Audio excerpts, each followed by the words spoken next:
And we are live. How's everybody doing tonight? My name is Anthony Brian Logan, and you're watching and or listening to ABL Live. Thank y'all for being here tonight. You could be almost anywhere in the world, but you're right here with me live on the show, and I appreciate y'all for that. You guys are the best audience on the internet, and we got a whole lot of things going on right now.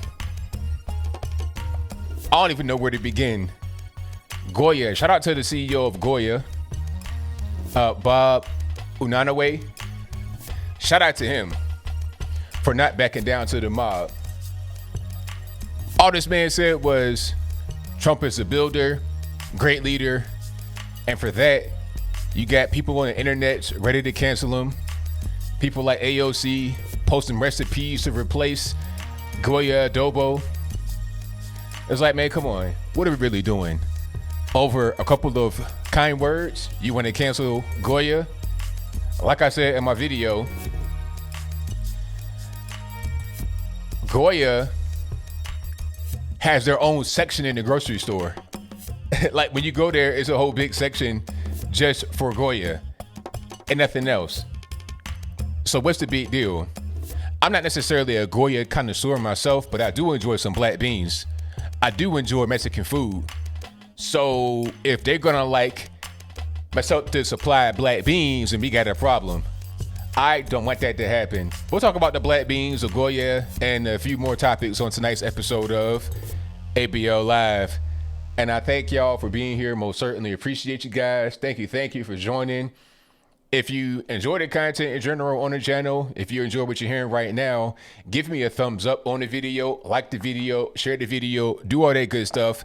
If you are a first-time subscriber or for some reason, or first-time viewer, and you're not subscribed, go ahead and subscribe right now. And when you do subscribe, click that bell that's right there so you get notified whenever I go live and or post a new video. And if you're listening on an audio streaming platform, go ahead, give me a 5-star rating. Like it, comment, share, whatever you can on that particular platform. Do that for me. This audio podcast or the version of this will be available on Apple, iTunes, Google Podcasts, Stitcher, Anchor, wherever you are. I'm pretty much there. Just searching that particular app, ABL Live. I should come right on up.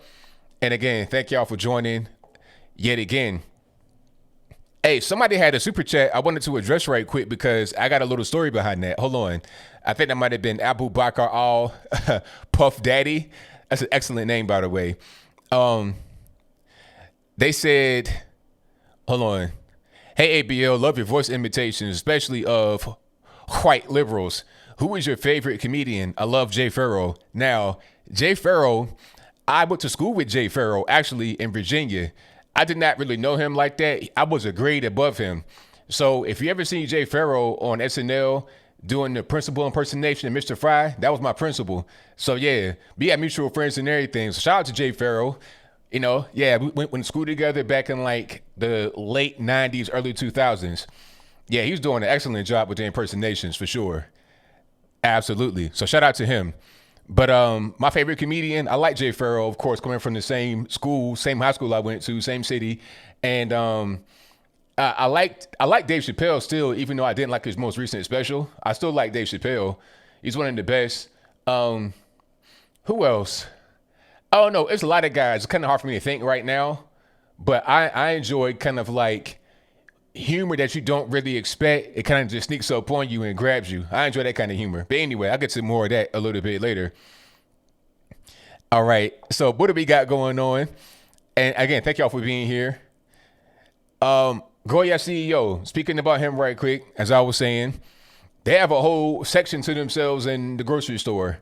I don't think that this little internet outrage is going to make anybody really try to like ditch GOYA. And then they want to protest GOYA by throwing the food in the garbage. Like, what are you doing? People actually need that food. GOYA donated like 300,000 pounds of food in March and April because of the virus situation. All right. So they're giving away food to feed needy people that are starving because, you know, you may have seen some of these food bank videos floating around the internets. It'll be one food bank open, and outside of the food bank, it'll be like 1,600 cars. Just kind of, you know, for one bag of food, 1,600 cars. So GOYA giving away 300,000 pounds of food. I think that's pretty important at a time like this. Okay. And they're going to give out more food.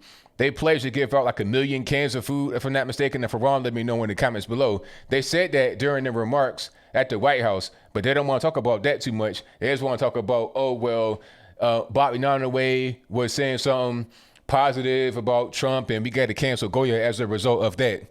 Anybody going to cancel? People like AOC and the so-called Republican. I'm not really sure why people like Anna Navarro call themselves Republican.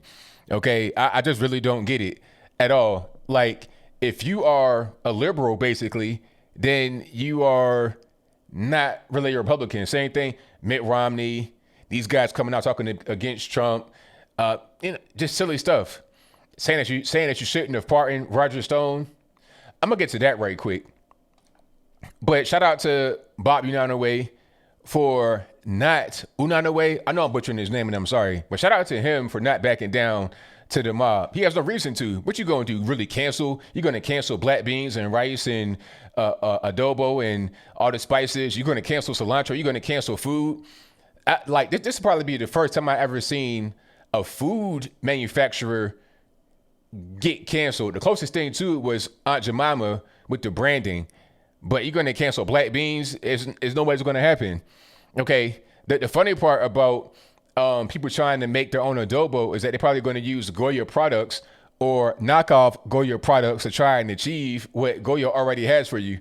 It doesn't make any sense at all. Yeah. Oh, that's right, American Patriot. That's a good idea. Donate GOYA products to food banks. Yeah. Buy it up, donate it, all that good stuff. You know, have yourself some a taco night or something and go ahead and get to it all day long. Like I said before, I really enjoy Mexican food. Give me a nice burrito bowl, some tacos. What they call them, chicharrones. I know I'm butchering that, but whatever they are, they good. When I went to El Paso back in 2017, they took me to an actual Mexican restaurant, like an authentic, like Mexican spot. Oh man, them refried beans. Oh my Lord, like delicious. I'm talking about if you have like authentic Mexican, then the Chipotle and stuff is okay. It'll do, but it ain't nothing like going to Mexico or right there on the border and getting some good food. It ain't nothing like it. So yeah, shout out to GOYA. Shout out to everybody that uses GOYA products and they use them well. But like I said, if they try to mess with the supply of black beans, you're going to have a problem.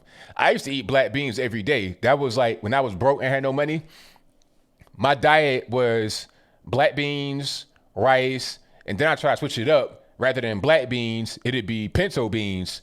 Or what else? I had black beans, pinto beans, maybe like some of them white beans. They were kind of disgusting. But I eat them because it'd be something different.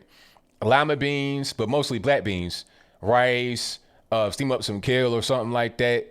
The occasional chicken breast. That was what I ate for a while when I had no money. So yeah, if you mess with the supply of black beans, we got a problem. You know, I'm gonna come to your door for sure. All day long. But yeah, shout out to him for not backing down to the mob. He didn't even really say anything. He just said something that was real. And you know what? I appreciated him for speaking up for America. That's probably something else he said that got people upset. Talking about the CEO of GOYA when he went to the White House and said, this is the best country on earth. That right there is a triggering phrase to some people. We live in the best country on earth, speaking about America, because I said that at my Jubilee video that I did back in, March when I was in LA, about the black liberals versus black conservatives. And I said we live in the best country on planet earth. And I was reading the comments, and then that was kind of a controversial statement. It's like, well, how is it controversial? This is the best country on earth. So I think it was a mix of him saying that we live in the best country on earth right here in America, and also saying that the president is a builder and a good leader. Those two things right there, you're talking about maximum triggering for the left, you know, but really it's all just about it's political posturing, because if you have any Hispanic, if you got GOYA, big Hispanic company, iconic Hispanic company, if they're in any way seen as pro-Trump, even though he didn't give some type of big long dissertation or anything like that about Trump, it was just a couple positive things. If you're giving any kind of, leeway, if there's any little crack in the armor of the left, then they got to try to snuff it out as soon as possible. Okay, so he didn't go on stage with a MAGA hat or anything like that, or endorse the president. He was just there because he was invited. He was also invited to the Obama White House, and he went to the Obama White House and probably said some of the same things. He's just an American guy doing what's right, and ain't nothing wrong with that. So shout out to him. And his name, Legumes. That's right, Brent. Yeah, you know what I'm talking about. But yeah, shout out to Bob Unanaway, the CEO of GOYA Foods. Shout out to him. Alrighty. But what else we got going on? Somebody said something that I wanted to look at, but I just totally forgot where it was. Talking about GOYA. Roger Stone. Yeah, Roger Stone. That's what I want to get to next. Because the left were upset about the CEO of GOYA saying things are nice about Trump, and they're also upset about Trump pardoning Roger Stone. Some of these so-called Republicans, people like Ana Navarro, they came out and said, "Oh, he shouldn't have done that. He lied to Congress. He should be in jail." It's like, man, come on. Let's not play these games. If everybody that lied to Congress was in jail would be filled up to the max. It'd be a fish tank full of fish if everybody that lied were in jail. There are certain rules for certain people, and it's unfair. Now, Roger Stone, if you guys didn't see my video, or if you didn't hear, Roger Stone had his sentence commuted. No, pardon me. He was granted clemency, which I guess is in effect a commutation of his sentence. So basically, he did not get pardoned, because if you got pardoned, then your record is expunged. Then it's like, okay, you didn't do anything. You did not get convicted. Basically, they take back the conviction retroactively. But he did get convicted. The time that he was to serve is just wiped away. So he was granted clemency, therefore commuting his sentence to basically no penitentiary time. People are mad about that. But Trump was right to do that for Roger Stone. First of all, this whole thing with the Russia kerfuffle was a nothing burger. And everybody that got swept up in it, the only reason why they got swept up is because they were being used as pawns to try and attack Trump. That's all that it was. They're trying to ruin these guys financially. They're trying to embarrass him. Remember the video I did? You guys might be new, might be kind of, been around for a while. But I did a video in 2019, about a year and a half ago, actually. It might have been January 2019. Roger Stone got arrested. The FBI came to his house in Florida. I mean, they were looking, the way that they came up there, they were trying to find Bin Laden, al-Baghdadi, Udin Kusay, Elian Gonzalez, the Zebra Killer. Like, they were trying to find the worst of the worst, the way they pulled up to their house. They had a boat, because Roger Stone's house is like right on a lake or some water. They had a boat pull up to the back of his house with some FBI agents in there to make sure he didn't escape. It's like, is he Scarface? Like, what are we even doing? Roger Stone? This is not the kind of guy who's going to come out guns blazing. It's not a dope boy or some type of, trafficker. He's just a guy that was accused of lying to Congress. I mean, it was just way over the top. And then for some reason, CNN was right there on the scene before the whole thing happened. It's like, how did you get there right on time? Like, all of this was just a big stunt. It was a PR stunt. They wanted to embarrass this man on TV, and on top of that, they wanted to intimidate him. Just like Michael Cohen got intimidated and tried to snitch on Trump, and that went nowhere. But anyway, different story, I digress. The point is that they tried to intimidate this man, they tried to embarrass this man, and they tried to railroad him with the purpose of trying to get him to snitch on Trump, to roll on Trump. It didn't happen. Big nothing burger. They convicted him. Okay, that's fine. Guess what? I ain't going to jail. How about that? And then he got off, didn't go to the penitentiary, and I'm glad that he didn't go. He did nothing wrong. You see his shirts that he always has on. Roger Stone did nothing wrong because he didn't do anything wrong. What did he do? If he did do anything wrong as far as the lying to Congress, then I got a few more that should be in the penitentiary that have done much more egregious things. Hillary Clinton, cough Hillary Clinton. Okay. The whole email thing by itself. I ain't talking about the trail of bodies that are mysteriously popping up behind her, Seth Rich, John Amos. I ain't talking about them. I'm talking about just the email situation that James Comey came on TV and said that it was egregious, it was corrupt, all this, that, and the third, but he could not bring charges against her. Based on just that, what he was talking about, she should be behind the wall somewhere, but she's not. So if you're going to let Hillary Clinton go free, then you should not be trying to imprison Roger Stone. Anybody that's out there on the right talking about, oh, he should be in jail, Trump's abusing his power, please. The only reason why he even got charged was because of the whole Russia situation. They spent 3.5 years, $40 million, came up with a big fat nothing burger, a big zero, a dud, a nothing. All right. That's what they came up with. So I'm glad that he didn't go to the penitentiary. He shouldn't have gone. Not at all. So yeah, thank y'all for being here. Yet again, if you like what you're hearing so far, give me a thumbs up on the video, share the video, do all that good stuff. And if you're listening on an audio streaming platform, go ahead, give me a 5-star rating or whatever kind of rating you can give me. A like, a share, whatever you can, a follow. I appreciate you for that. Alrighty. So what else we got? Oh, Wayfair. Now, I've been seeing this whole Wayfair thing, and I almost did a video on it, but I didn't really want to do a video because I don't believe it. Now, I think that it's all just, I see certain things like this on Twitter that pop up from every now and again about certain conspiracy theories and whatnot, and I feel like it gets popular, it kind of spreads, but it's not much fact behind it. Now, if you don't know what's happening with Wayfair, I'll give you a brief rundown to the best of my knowledge. And you guys in the chat, smarter than I am, you may be able to help me along with the whole situation. Now, what's going on is there are some grossly overpriced items on Wayfair, and some of the items, or at least one of the items that I saw, the name of the item matched a missing person. They said it was a small kid, but I think the girl was like 17 years old. But anyway, so people are saying that the high price items are actually the price of people that you can actually purchase on Wayfair.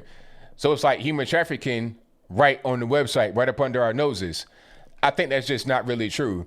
They're talking about, when I say they, I mean people that may be from Wayfair. I'm not really sure where they come from, but the explanation is that some of these items are very high priced because they're industrial. Now, I don't know if that's true or not. I'm not really sure why, it's like a cabinet, like a big, tall, like an armoire type thing would be like $100,000 or whatever the price. It was like a really ridiculous price. I'm not sure why it would cost that much, industrial or not. But I just think that you just have really overpriced items that are on the website that probably don't even sell. It could be a glitch in the pricing. Who really knows? I think that it's just people kind of grasping for straws, in my humble opinion, because I'm going to tell you like this. The FBI and even local police, they're going to look at everything that's on the internet. Like, you get whole teams of people that are just sitting at their desk, scouring the internet, looking for that type of crime to take place so they can, like, you got people that are actually undercover in some of these rings that are breaking it apart. Okay, you got these types of things going on. So I don't think that you would have something like this out in the open for us to be able to see it. If you can see it just on Wayfair.com, then so can the federals, and they probably already have seen it. Human trafficking most certainly does happen. Don't get that twisted. But I think it's more of a thing that you don't see. Like, remember those girls that got kidnapped and held as prisoners in this guy's house for like 10 years in Cleveland? Like, they were like sex slaves. That's kind of how human trafficking is. You get kidnapped from the street. You got guys that might go to Skid Row, LA, kidnap drug addicts, prostitutes, or anybody like that. Somebody just getting off of work from the mall. It'd be a van that's waiting on them to go snatch them up. Okay. So I don't think you're going to actually see people get auctioned off on a public website that you can see, even if it's like in code. That's going to happen totally off the grid. You're not going to see it at all. You got to actually go out there and pound the pavement. Now, you do have the dark web and stuff like that, but still, like, human trafficking is a little bit deeper than that. Okay. At the southern border, you got that kind of stuff going on. You do have some stuff that's in the open, but it's not, you wouldn't really be able to tell that it's human trafficking necessarily. You kind of just got to guess. When you go to these Chinese massage parlors, I don't go to a Chinese massage parlor, but people do go to these massage parlors, and sometimes, not all the time, you have trafficking victims in there, because what'll happen is they'll come to America like from the version of a coyote coming from China, and they're working in the massage parlor to pay off their debt. Now, what they do in the massage parlor is, sexual activity past a certain time of night. That's human trafficking. Now, you see that kind of out in the open, but at the same time, you don't.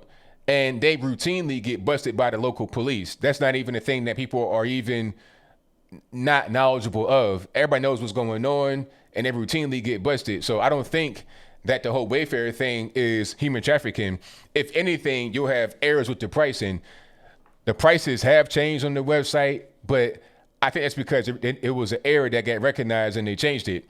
Now, if you guys are kind of late to the party for just now coming into the stream, the whole thing with Wayfair, we're talking about that. Wayfair, they have really high prices on certain items on their website. And I think at least one of the items that was very high priced matched the name of a missing person. Like, I think it was like Samaya or something like that. The name of the item matched a missing person.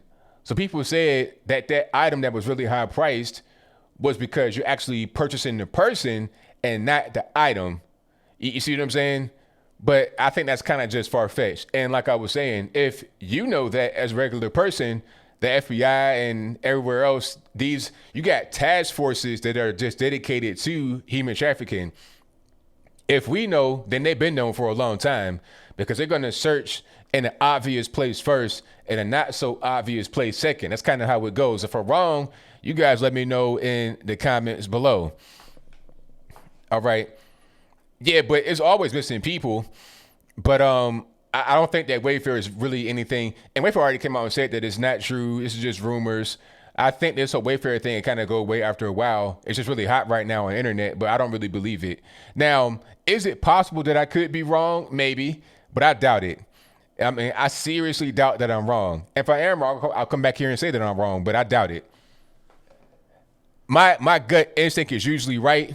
And on this one, as soon as I saw it, I was like, nah, it don't make no sense. So that's just me. Wayfair is a website similar to Amazon. That's probably the best way to explain it. They sell like a lot of home goods and that type of thing.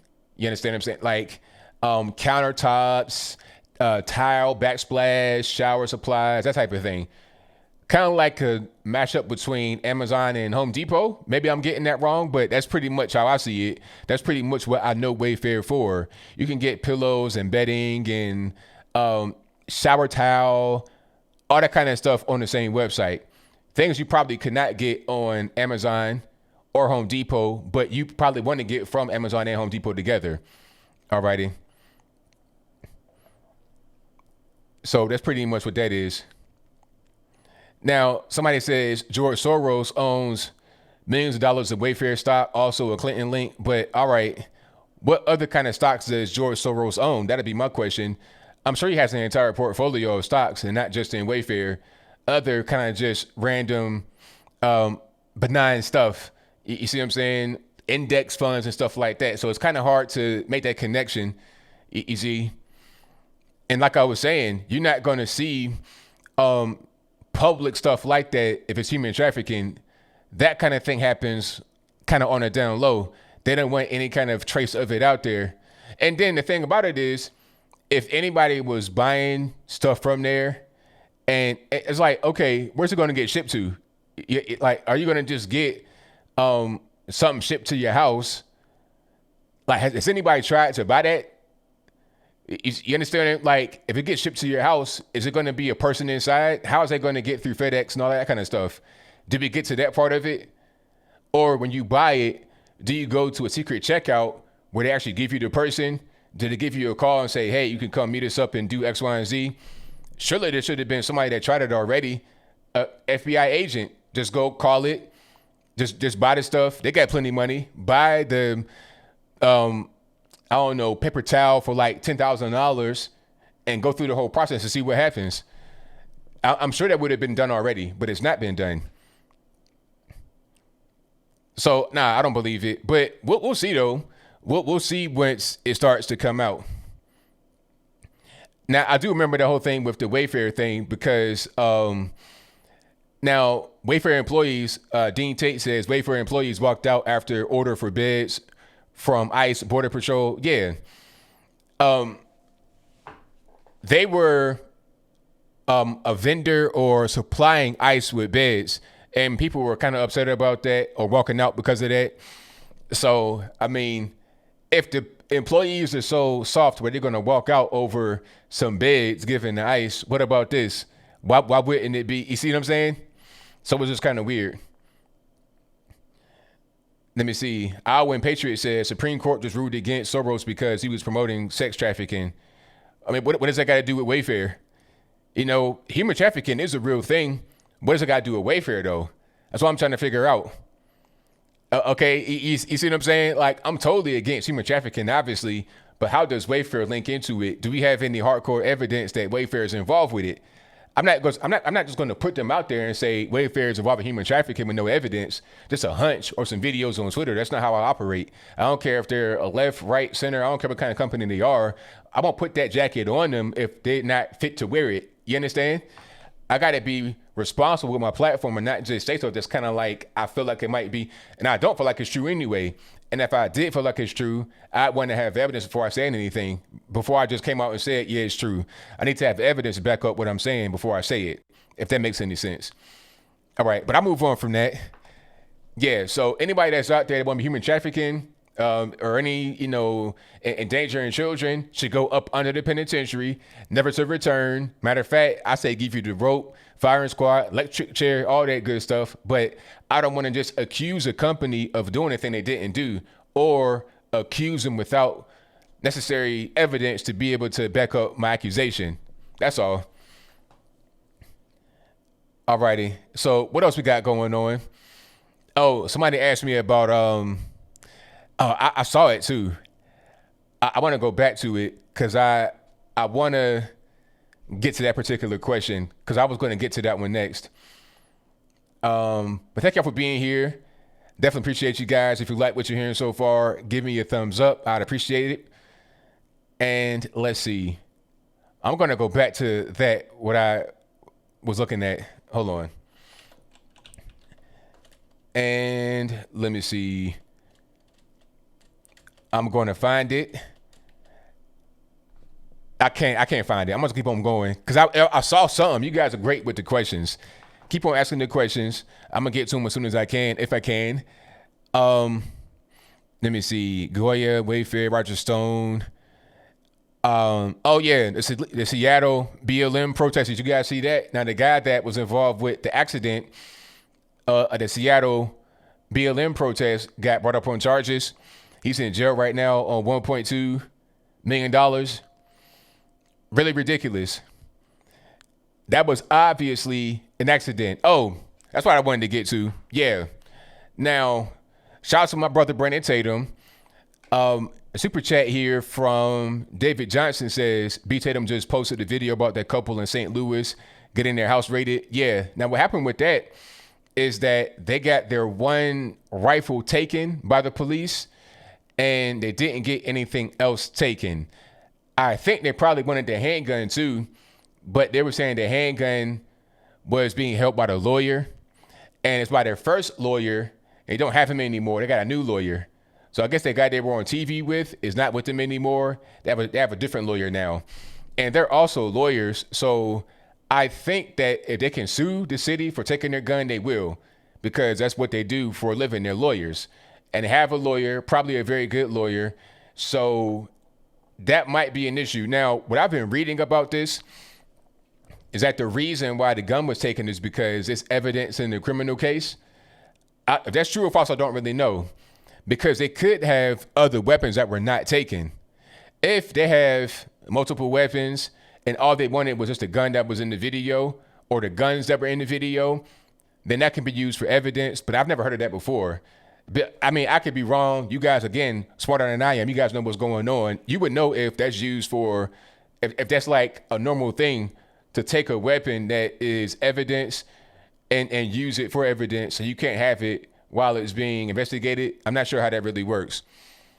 And to back up a little bit here to explain what I'm talking about, The couple in St. Louis that were on the viral video protecting their home. The one guy had the rifle, kind of like pointing it kind of crazy. The wife had the handgun. They were visited by the police or had their house raided by the police, either way, whichever one it was. And the police took the man's rifle that he had. And they may have been trying to find the wife's gun because it might have been evidence in the case it got against him. You have a radical prosecutor out there in St. Louis. I forget her name. You guys know what her name is. But she may be trying to throw the book at them because of, I guess, brandishing a weapon, threatening so-called peaceful protesters. But if you are a peaceful protester, why are you breaking through a gate and going on private property, threatening people, screaming at people? How was that peaceful? Okay, I'm just not really sure what's going on. Now, did they hire private security? Because I was hearing about that. I heard the police said, no, we're not going to protect you. And I heard they could not get private security. But if they have private security, then good on them. They need it. They definitely need it. If they're getting their weapons taken and the police aren't going to help, then who's going to help? You got to have private security for sure. Matter of fact, I'll make that wall they got, that gate they have, make that gate 10 feet higher for sure. Just like Trump did at the White House. I make that gate 10 feet higher and put armed guards on the roof. I'm talking about night vision goggles, sniper action, ready to get rocking and rolling for sure. For sure. So, yeah, exactly, MK. I'm with you. MK says taken for evidence of no crime occurred. I'm with you. I understand 1,000% there was no crime there, in my humble opinion as well. But the police, they got to do what they got to do.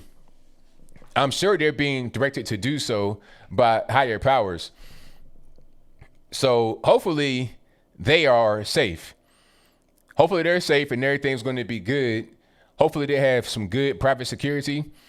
And it's really unfortunate that these people in the neighborhood didn't have their back. Like, was there a letter written against them from their neighbors talking about, oh, what they did was wrong, and I believe Black Lives Matter? That was really cowardly. I think everybody in the neighborhood should stand up and protect them and protect each other and stand for each other, because you can't just have lawlessness reign supreme. Okay, you have a gate on your neighborhood for a reason. It's a private neighborhood for a reason. You're not just out there open to the public so they can just traipse around and do whatever they want to do. Okay, you have private security in a neighborhood already for a reason. Okay, because you know what's going on around you. It's not necessarily safe in St. Louis, in the city. That's where they were living. The husband, the lawyer, was talking about how they used to live out in the county, had a big sprawling estate, and they came back into the city as what they would call urban pioneers to rebuild that dilapidated property that nobody wanted. And they spent 32 years rebuilding it. So they understand where they are, and you got to be secure in that place. So yeah, hopefully they have more weapons. Hopefully they have more weapons and they're able to protect themselves now that their one weapon that was in the video has now been taken away. Not sure where the little pistol is. Hopefully that's safe as well. All right. Now, I saw something about Tucker Carlson's writer that's racist. I don't know anything about that. I heard that the writer quit or left, but I don't know anything about the actual person. So I have no clue what's going on. I need to look into that. All right. Now, one thing I got to say about that, that's a good point right there. Dennis Toll says the mayor of St. Louis should be backing them up because the protesters were on the way to her house. Now, the husband said in the interview that you could not get to the mayor's house through their neighborhood. So I don't know how that really worked out. That was something that was in the media for a while, but he said you couldn't even get there. So I don't really know where the mayor lives. Do they live in a neighborhood or what? I don't know what's going on. Maybe there's some kind of cut you can get through in that neighborhood to get to a different part of the city. I don't know what's going on, but they said that the mayor did not live right there on that street or, in that particular neighborhood. So I don't know what's going on with that. That might have been kind of like the cover. Oh, we're not really, violent protesters. We're not breaking your gate down. We want to go to the mayor's house. Do you really now? Well, you can't get to the mayor's house from here. So what are you really doing in my neighborhood? 100, 200 deep, screaming, spitting, everything else. What's really going on? I'm getting my gun. And if you try to come this way, you're getting popped right in your dome piece. That's pretty much what's going on with that all day long. Alrighty. Let me see. Alrighty. Tucker story, another lie? Okay. Now, let me see. What else? Oh, Will Smith. I'll speak about Will Smith briefly. Now, this is kind of like a entertainment topic, but I'll get back on to what I was saying before. Now, Will Smith and his wife, Jada Pinkett, apparently allowed a young boy to live into their house and have an affair with Jada. The thing about Will is that people like him. A lot of these celebrities, I'm going to tie it into what's going on because it'll make sense when I'm done. People like Will Smith and Jada Pinkett and all these celebrities, when they come out and say, they want to point the finger at you, talking about, you got to believe in Black Lives Matter. If you don't, then you just don't understand what's going on. You're on the wrong side of history, all this and that. Cringy virtue signaling, cringy videos on Twitter, on Instagrams. Jada Pinkett Smith talking about Oscar's so white and, wanting to be on a soapbox, waxing poetic, like she's so perfect in her everyday life. Obviously not. How you going to be married for 25 years and allow affairs to go on like that ain't nothing wrong?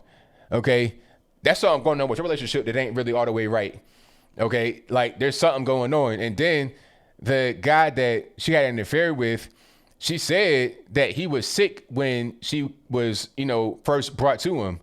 Like he had some mental problems. He was on drugs, all of that. So you want to use this young kid. He was like 22, 23 at the time. She's like in the 40s. You want to use this young kid to make yourself feel better and to get back on track and then go back to your husband. Meanwhile, you wouldn't get on Instagram and tell me about how white people are racist and Black Lives Matter and this, that, and the third and how to be perfect. I'm not trying to hear it. I don't trust an overly happy and positive person all the time. Like it's okay to be happy all the time, but when you just when it's fake, coming from celebrities, especially the Hollywood, like the actors, it's not really real. I don't trust it. It's plenty of Will Smiths, Jada Pinkett's all throughout Hollywood. And people on drugs real heavy. That's why any celebrity that's out there, when they say a thing about how to live and how to be, I pretty much tend to roll my eyes. I'm like, man, whatever. Did you get paid for this? How long did you have to prepare to get on Instagram and get into this role to convince me that so-called quote unquote Black Lives Matter? Okay. This is all a game. It's all a game to them. And speaking about Black Lives Matter and people on Twitter and Instagrams and whatnot, did you guys see Jo Jorgensen, the Libertarian presidential candidate? Is she still the candidate for the Libertarian Party? I'm not sure what's going on, but anyway, Jo Jorgensen went on Twitter and was talking about how we got to affirm that Black Lives Matter and all this and that. Matter of fact, I'll bring it up right quick just so I don't quote her improperly. I want you guys to be able to see it for yourself as well. Alrighty, let's go right here. I'm going to zoom in a little bit just so I can get the whole thing in picture. All right. So the tweet says, it is not enough to be passively not racist. We must be actively anti-racist. Hashtag Black Lives Matter. Vote gold. So this is a Libertarian candidate for president, Jo Jorgensen. And it's like, all right, you had a few guys that were kind of off the rails. You had Scary Gary. Remember him? Gary Johnson was a mess, but Gary Johnson looks like, Gary Johnson at this point is looking like Abraham Lincoln and George Washington compared to Jo Jorgensen talking about Black Lives Matter. It's like, what are we really doing? And she continues to double down just to clear it up because people are kind of like, what's going on here, Miss Jorgensen? She says, Hashtag Black Lives Matter means standing in solidarity with a mourning black community as we fight together to end qualified immunity, police brutality, sentencing disparities, and the war on drugs, not support of any organization by that name. Now, I hear that all the time. I support Black Lives Matter, but not the organization. It's the same thing. It is the exact same thing. Yes, it is. Because let's just be clear. I don't see the organization, the LLC, whatever it is. It's not a 501c3. But anyway, whatever the so-called organization is, I don't see them out there in places like Chaz Chop or an Atlanta version of Chop or the New York version of Chop or anywhere else where violence is happening. They weren't out there when David Dorn got shot and killed in St. Louis. They weren't out there when Sequoia Turner got shot and killed in Atlanta. They weren't out there when Horace Lorenzo Anderson Jr. got shot and killed out there in Seattle, Washington. But who was out there? Those that want to screech Black Lives Matter, hands up, don't shoot, all this and that. So when you say Black Lives Matter, what are we really talking about? The organization, the actual corporate structure, people that are out there killing people? Like, who are you actually referring to? Anytime I see Black Lives Matter, it's some kind of division, some kind of chaos, death, destruction. I don't see anything positive. Now, of course, there are some people that really believe in the message and want to do right. But generally, this is a destructive force. The positive things that come from this movement are vastly outweighed by the negative. If there were no Black Lives Matter so-called movement, there'd be less violence in the country, period. That's a fact. So when you say Black Lives Matter, what are you talking about? The actual organization that profits off the violence, or just the regular normies out there in the street that are engaging in the violence, or those that are out there becoming victims of the violence? You're talking about those that are dead, those that are killing, or those making the money off of it? You're talking about Joe Biden making money off of Black Lives Matter? Who are you talking about? That's what I'm trying to figure out. So, yeah, Joe Jorgensen, that's a big fat L for the Libertarian Party, or as I call them, the Law-Libertarian Party. You had that spaghetti head guy. He was a nut. The one guy got on TV and got butt naked. He was a nut. Scary Gary getting on TV, sticking his tongue out at the lady reporter. He is, like I said, at this point, the equivalent to George Washington in comparison to some of these other nuts that they've had out there. I'm not necessarily a guy that says you can only have two parties, but you got to have serious people. Okay, you got to have serious people. If you're going to be no different than the left, then it's like, what are we doing? Okay, like that is leftist stuff right there. You can say that you have some libertarian principles, that's fine, but when you are talking about supporting Black Lives Matter, I just can't really get into it. I'm just not really a fan at all. So it is what it is. All right. So yeah, shout out to Joe Jorgensen.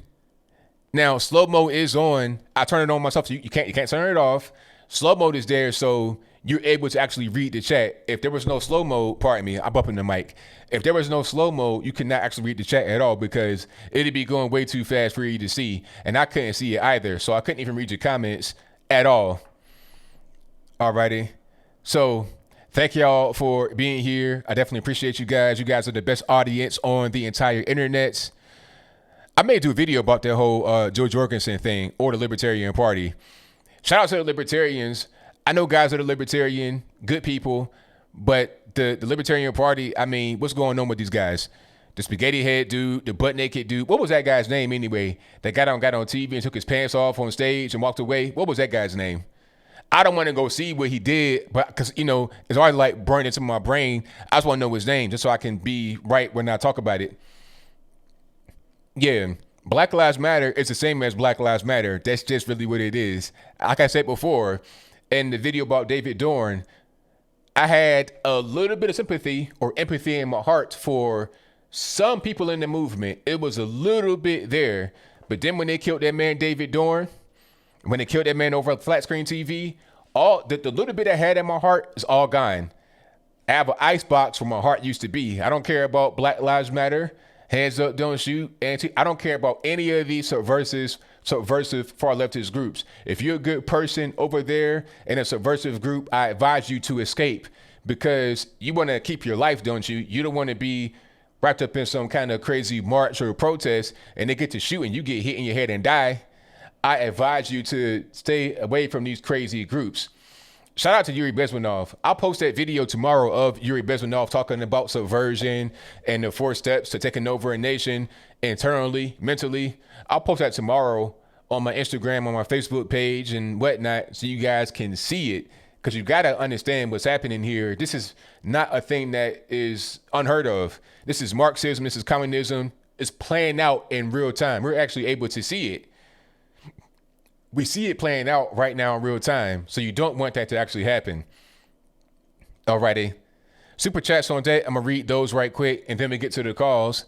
Thank you to Chris Reyes for becoming an ABL supporter, and also to Minnie Wan for becoming a supporter. Thank you to Abu Bakr Al Puff Daddy, who said, God rest these souls. So Corey Turner, Horace Lorenzo Anderson Jr., David Dorn, David Patrick Underwood, Italia Marie Kelly, David McAtee, Chris Beatty, Jose Gutierrez. Their lives matter all day long, 1,000%. Thank you for that. Definitely appreciate you. And shout out to, let me see, Cherry for your donation. I appreciate you. Or Sherry. Let me go back to where I was. I lost my place right quick. Thank you to Mr. Tix, who says communists love, or communists not love, communists hate GOYA. Exactly. Thank you to Francisco R, who says, how funny would it be if Hillary has to ask Trump for a pardon for Bill sleeping with underage girls? That'd be crazy. Absolutely crazy. Thank you to Good Bad, who says, how dare you support your president? Exactly. Thank you to Brianna's dad, who says, any info about the Texas doctor who thinks he has the Rona cure? I've not seen that. I need to look into it, but I've not seen that at all. If you have any information about that, please send it to my email address, contact@anthonyblogan.com. And by the way, I do get all you guys' emails. I read them all. I can't obviously respond to all of them. I get a lot of emails, but I do read all you guys' email. And thank you for all the news tips and whatnot. You guys are great with that. Thank you to Michael Hotline for becoming an ABL supporter. Thank you to Max Dominguez, who says, my home state of Texas is on mandatory mask order where you risk fines in jail. So if anyone wants to enjoy life this summer, come to Florida like us. We can eat at restaurants, the beach. God bless Florida and the governor, 1,000%. Thank you for that. Definitely appreciate it. And I'm going to address that right quick. They're talking about cases rising all over the nation, the fear mongering from the mainstream media, but they're not saying the deaths are rising. So how are cases rising, but deaths not rising? What's going on? If we're not, social distancing and we're pretty much just going back to normal, why aren't deaths rising? What's really going on with that? Is the virus becoming less deadly? Was it that bad to begin with? Do we have better treatment methods? What's going on? We need to get back to normal life. Okay, the virus is not going anywhere. We can't just hide in the bunker until it goes away. We done already spent $6 trillion with the T, trillion dollars on the virus. How much more can we spend? The debt is just through the roof. The debt was already bad, but now it's just getting comical at this point. So how much more debt are we gonna put on our backs? It's just too much. Get back to normal life. Thank you to Renee for the super chat emoji. Says you're amazing. I appreciate you for that. Thank you to Greg Bucci, who says, I love your channel. Keep up the great work. Trump 2020. Thank you for that. Thank you to Abu Bakr Al Puff Daddy, who says, hey, ABL, loved how you laid the smackdown on Snoop Dogg Dogg. Who are your 7 samurai of modern black conservatism? That's a deep question. I'm not going to think too deeply on it because of time purposes, but Candace Owens, Thomas Sowell. And the reason why I say Candace is because she's like the bravest person in the movement, bar none. More than me, anybody. She's the bravest one in the movement because she's a woman out there just slaying dragons. For a man to do it, it's easier for a woman. It's easier than a woman to do it. You know what I'm saying? Because I can say things and back it up with my physical dominance. But for a woman, it's more difficult to do that. You got to be more intellectual. So, Candace, Thomas Sowell, Walter Williams, my man, I forget it, Jason Riley. I like Jason Riley. Who else? I'm missing so many names right now. I can't name more. I like Herman Cain. Mason Weaver. It's a lot. I can't name everybody. But my top, Larry Elder, of course. My top 2 or 3, Candace Owens, Larry Elder, Thomas Sowell. Those right there, I'm good money. Shelby Steele, yeah. Shout out Shelby Steele, absolutely. There's so many I can't name right now, but there's those right there that I've named in no particular order. Those are right out there. So yeah. Thank you to Chevy Chick, who says a bunch of bullies picking on GOYA. They don't agree with the left. God forbid. Exactly. Thank you for TSB for becoming an ABL supporter. Thank you to Connor Howard, who says, I showed my dad your video on protesting the 4th. He's a heavy left-leaning guy these days. Your video sparked the conversation that changed our relationship. Thanks for loving America like we do. Hey, I'm glad to hear that, man. I'm glad I was able to make a difference in you guys' life in the real way. So thank y'all for just being open-minded. And thank you for, doing that. I appreciate you, man. Thank you. And thank you for your donation. Thank you to Retro Gamer 81, who says, hi, ABL. Thoughts on Seattle halving police budget? It's crazy. And all they're going to do is just have more drug addicts blow up their makeshift meth labs on the side of the road. That's what's going to happen. I saw a video of some Seattle crackheads in their tent cooking meth, and then the tent blew up. And then these guys are so high on meth or crack or whatever drug they were on, the fire was not really that big at first. But you have this dude sitting there for what seemed like an eternity. It had to have been about 10 minutes trying to wave like this at the fire. He tried to kick the fire, and then he tried to spit at the fire. It's like, sir, that's not going to put the fire out. You have, a shirt or something, just hit pat the fire out. But when you're so high like that, you're on drugs, you're not going to do things that make any sense. So you're going to have more drug addicts all over the place, doodling on the ground, cooking meth on the side of the road. It's to the point where rather than smelling weed in the street, you'll smell crack on the street. Have you ever smelled crack before? I have. You don't want to smell that too much. But anyway, shout out to, let me see. Thank you to Hudson Jackson II, who says less than 400,000 before your next play button from YouTube. I can't wait. Keep up the good work. Hey, thank you for that, man. Definitely appreciate you. It could happen this year. Who knows? That'd be a really good thing to get 1 million subscribers. That'd be crazy. To get to where I'm at right now, I would have never thought it in a million years. If you were to tell me 5 years ago, hey, ABL, you be at, 500,000, 600,000 subs, and you can do all this and that, I'd be like, man, really? I wouldn't believe it. I was in a whole different space years ago. Thank you to Holly T. Lightwork, who says, grateful for you. So proud of GOYA. To me, boycotting them is racist. Absolutely, 100%. Thank you for that. Definitely appreciate you. Thank you to Scott Henderson, who says keep it up. Thank you for that. Thank you to Good Bad, who says BLM, NASCAR, NBA, and the NFL causing more division in this country. They're causing friends and families to fight and divide. Absolutely.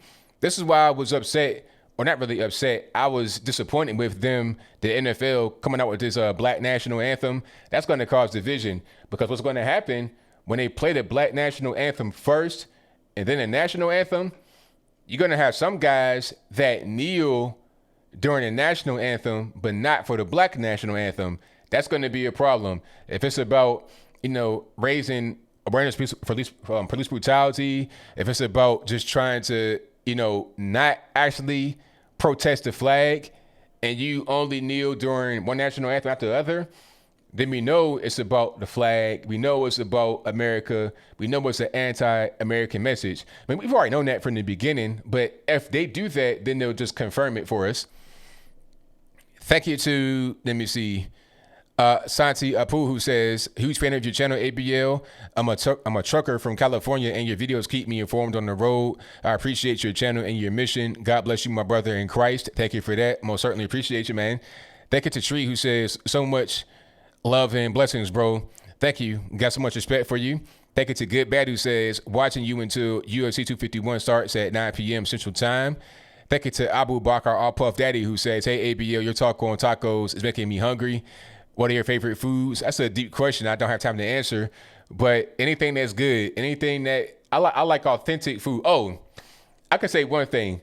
I enjoy a plethora of foods, but if you can give me some good lumpia some Filipino food, some authentic. I don't mean like, I don't want nobody, no white guys in the back cooking or some black guys or some Hispanics. Give me the Filipino auntie that came from Manila yesterday in the kitchen cooking some lumpia, and I'm in heaven. Oh man, that's my favorite food right there, lumpia. That's what I want. So if I come to your town for a speaking engagement and you want to give me a gift, show up with some lumpia made by a Filipino auntie in the kitchen. That's what I want. She got to be at least 45 years old, and it's got to be her and like 3 of her sisters in there making the lumpia. That's what I want. That's the best, hands down. Shout out to Matthew Phillips, who says, I spit my drink when you said you're going to cancel food. It should be unsurprising since communism, socialism, and mass starvation go hand in hand. That's right. Exactly. Thank you for that. Most certainly appreciate you. Thank you to Leslie Bunch for the thank you emoji. Thank you to Abu Bakr Puff Daddy, who says, hey, ABL, your hand gestures at the end of your video, do they come from Shaolin Kung Fu? Do you have or have you ever practiced martial arts or combat sports? Yeah, I did karate when I was a kid, like every kid did. I did karate for a little while. I just kind of do that. That's just how I am in general. Shout out to Good Bad, who says, Maxwell being found now is suspicious. Should have stayed hidden in this world. She is going to tell a story Epstein would not. I can't wait. I'm with it. I am with it. You spell lumpia, Lumpia, lumpia. Filipino food. That's the best. If you ever go to a place that has Filipino food, order the lumpia and tell them ABL sent you. Straight up.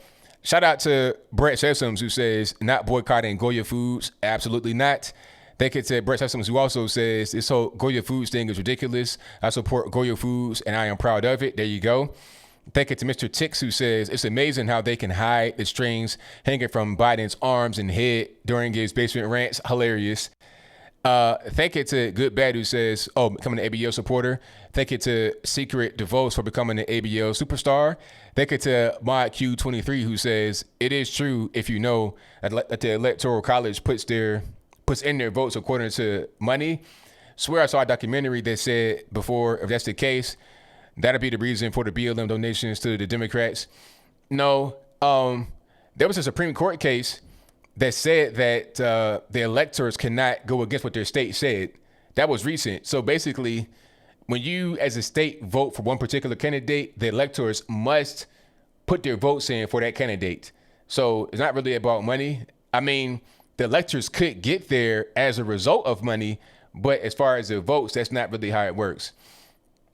Yeah, lumpia is a Filipino egg roll, basically. That's what somebody said. Shout out to Greg. That's what that is. But you got to get it. I mean, that's my favorite food right there.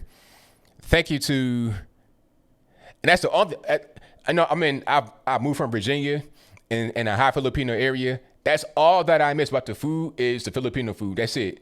I can get everything else here where I'm at, but except for that.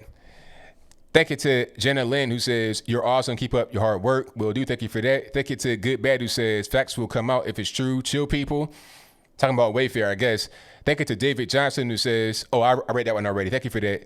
Thank you to Zachary Teaching, who says, you see Nina Turner on Deborah Messing on Black Vote. I saw that. But it's kind of like almost like fake outrage because this is the Democratic Party. They what the Democratic Party is about, Nina Turner. So why are you surprised? You're over there. Did you not know that's how they act? I mean, we knew. That's part of the reason why we're not over there anymore because of how they are. They're racist. So you should have already known that. Why are you surprised? I don't understand. But she was right, but she shouldn't be surprised. She should have already known that. She's a little bit too old to not know. Thank you to, let me see, YouTube user 533 for the cat emoji. Talking about the cat voting. That was crazy. Shout out to Brett Sessoms, who says, NYC shootings are up 145%, and de Blasio has zero plans on how to curb the shootings. The shootings have also skyrocketed nationwide since the defunded police movement. I mean, I said it on TV. I said it on TV that these people don't care if the black on black murder rate jumps up 200, 300, 400%. People said, you're exaggerating, ABL. It won't be that much. It's already up 145%. It's already up 100. And they've not even done the defunding yet. They're just talking about defunding. Wait till they actually defund the police. They're talking about cutting the Seattle budget in half. What's going to be the result? It's going to be more crime. This is not hard to tell. This is not rocket science. I'm not up here giving you the, cure for cancer. I'm telling you some real basic things that are going to happen as a result of, quote unquote, defunding, trying to abolish the police. Thank you to Retro Gamer 81 who says, thanks for all your videos and live streams. Think we have a chance at a fair election. Dead cats are riding that blue wave. And you're welcome, but thank you for your donation. I think we have a chance at a fair election. In blue states, it's going to be harder. But the thing is, in blue states, you're going to pretty much vote that way regardless. Unfortunately, it's like that. I don't want blue states to remain. I don't want blue states to always be blue. I want them to be able to change if they want to. But I think where you have a stronghold of Democrats already, it'd be harder to vote any other kind of way. They're trying to keep you hostage, basically, is what I'm saying, in the blue state. They get to, let me see. Brett Sessom says, violent shootings in Chicago have surged 145% since last year. BLM has remained silent on the issue. Not all Black Lives Matter at BLM. They don't care about Black lives. It's a political movement. It's a Marxism thing. It's a money thing. They don't really care about Black lives. Okay, you can have 100 Black folks shot, killed in the street in a day in Chicago. They wouldn't say a word. Okay, they would not say a word because that's not in their interest. And the funny part is these Black celebrities coming out trying to defend them, talking about, oh, it's not really about that. Well, what is it about? If Black lives matter, then when do Black lives matter? Only in certain circumstances? Sometimes? Part-time? What are we talking about? Thank you to Connor Howard who says, as a white person adopted by two African-American parents, how can I talk to them about how BLM isn't serving Black people? I love this channel. It has changed my life significantly. Thanks, brother. And thank you for that, man. Definitely appreciate you. That's going to be kind of tricky. All you can do is just talk the way you normally talk to your parents. Just talk the way you normally talk if you want to have the conversation. Now, one thing I will tell you is that my parents, they Black, they don't really want to hear that kind of stuff all the time. They're not really. We had arguments about me being conservative for a while. After a while, they kind of, got used to it and it's all good and it's no problems at all. But it's not really easy to teach an old dog new tricks, if that makes any sense. So if they're open to it, you can have a conversation. If they're not, then I would not push it because it won't go anywhere. It'll just be an argument. Thank you to Snatcher Claus who says, first they came from my neighbors, same old story. Exactly. Michael Davis says, spread the true slogan we should be supporting and make it famous. Hashtag red, white, blue lives matter. Hey, there you go, man. Thank you for that. Thank you to Good Bad who says, BLM is a good mantra to raise money and that's it. Exactly. It's a good mantra to raise money and a battle cry. Rather than saying, Allah wak wak, you could say, Black Lives Matter. It's the same thing, in my humble opinion. Thank you to Luna Girl who says, the CWE and STL is not a gated community. It's a diverse, dangerous hood. That house and others are a part of the historical society gated individually. So you're talking about that particular neighborhood, like surrounding those houses. That's what I figured. Thank you to Ra Fa who says, the second wave comes, they're admitting their mask and distance lies. So many sheeps these days. Shaking my head. Exactly. Thank you for that. Thank you to Santa Claus who says, two sides to every coin. Anti-racism creates racism. Exactly. Thank you to Rascal77S who says, ABL, what is happening here has its roots in South Africa. BLM founder says she's a trained communist. She was trained by Julius Malema and EFF. Oh, I know about them. The guy that had the song talking about kill the Boer. Yeah, I know about him. Math and science racist, whites jailed for self-defense. Where you seen this? South Africa. Makes a lot of sense to me. Thank you to Matthias Fagan who says, check out Barricade Garage. I'll check them out. Thank you for that. Thank you to Red Pilled who says, hold on, I lost it right quick. Red Pilled says, thumbs up. Thank you to Stacy Felice who said, just came home to New York from Tennessee, West Virginia, Kentucky, and Ohio. Being in Trump country was so nice. I didn't want to leave. Hey, you got to make that move. Come on down here. It's beautiful. Like, I was asked years ago to audition for a TV show on HLN to be an anchor on SE Cup show. This was like in 2017 when I first really got cracking. And I didn't even respond to the email. I do not want to live in New York. I can't deal with the cold. I can't deal with the congestion. It just ain't for me. Down here where I'm at, inexpensive. People are super nice. It's chill. That's where I want to be. Right down here in the South, chilling. You know, there's a mask ordinance in the city, but ain't nobody enforcing it. The police chief came on and said he won't enforce it.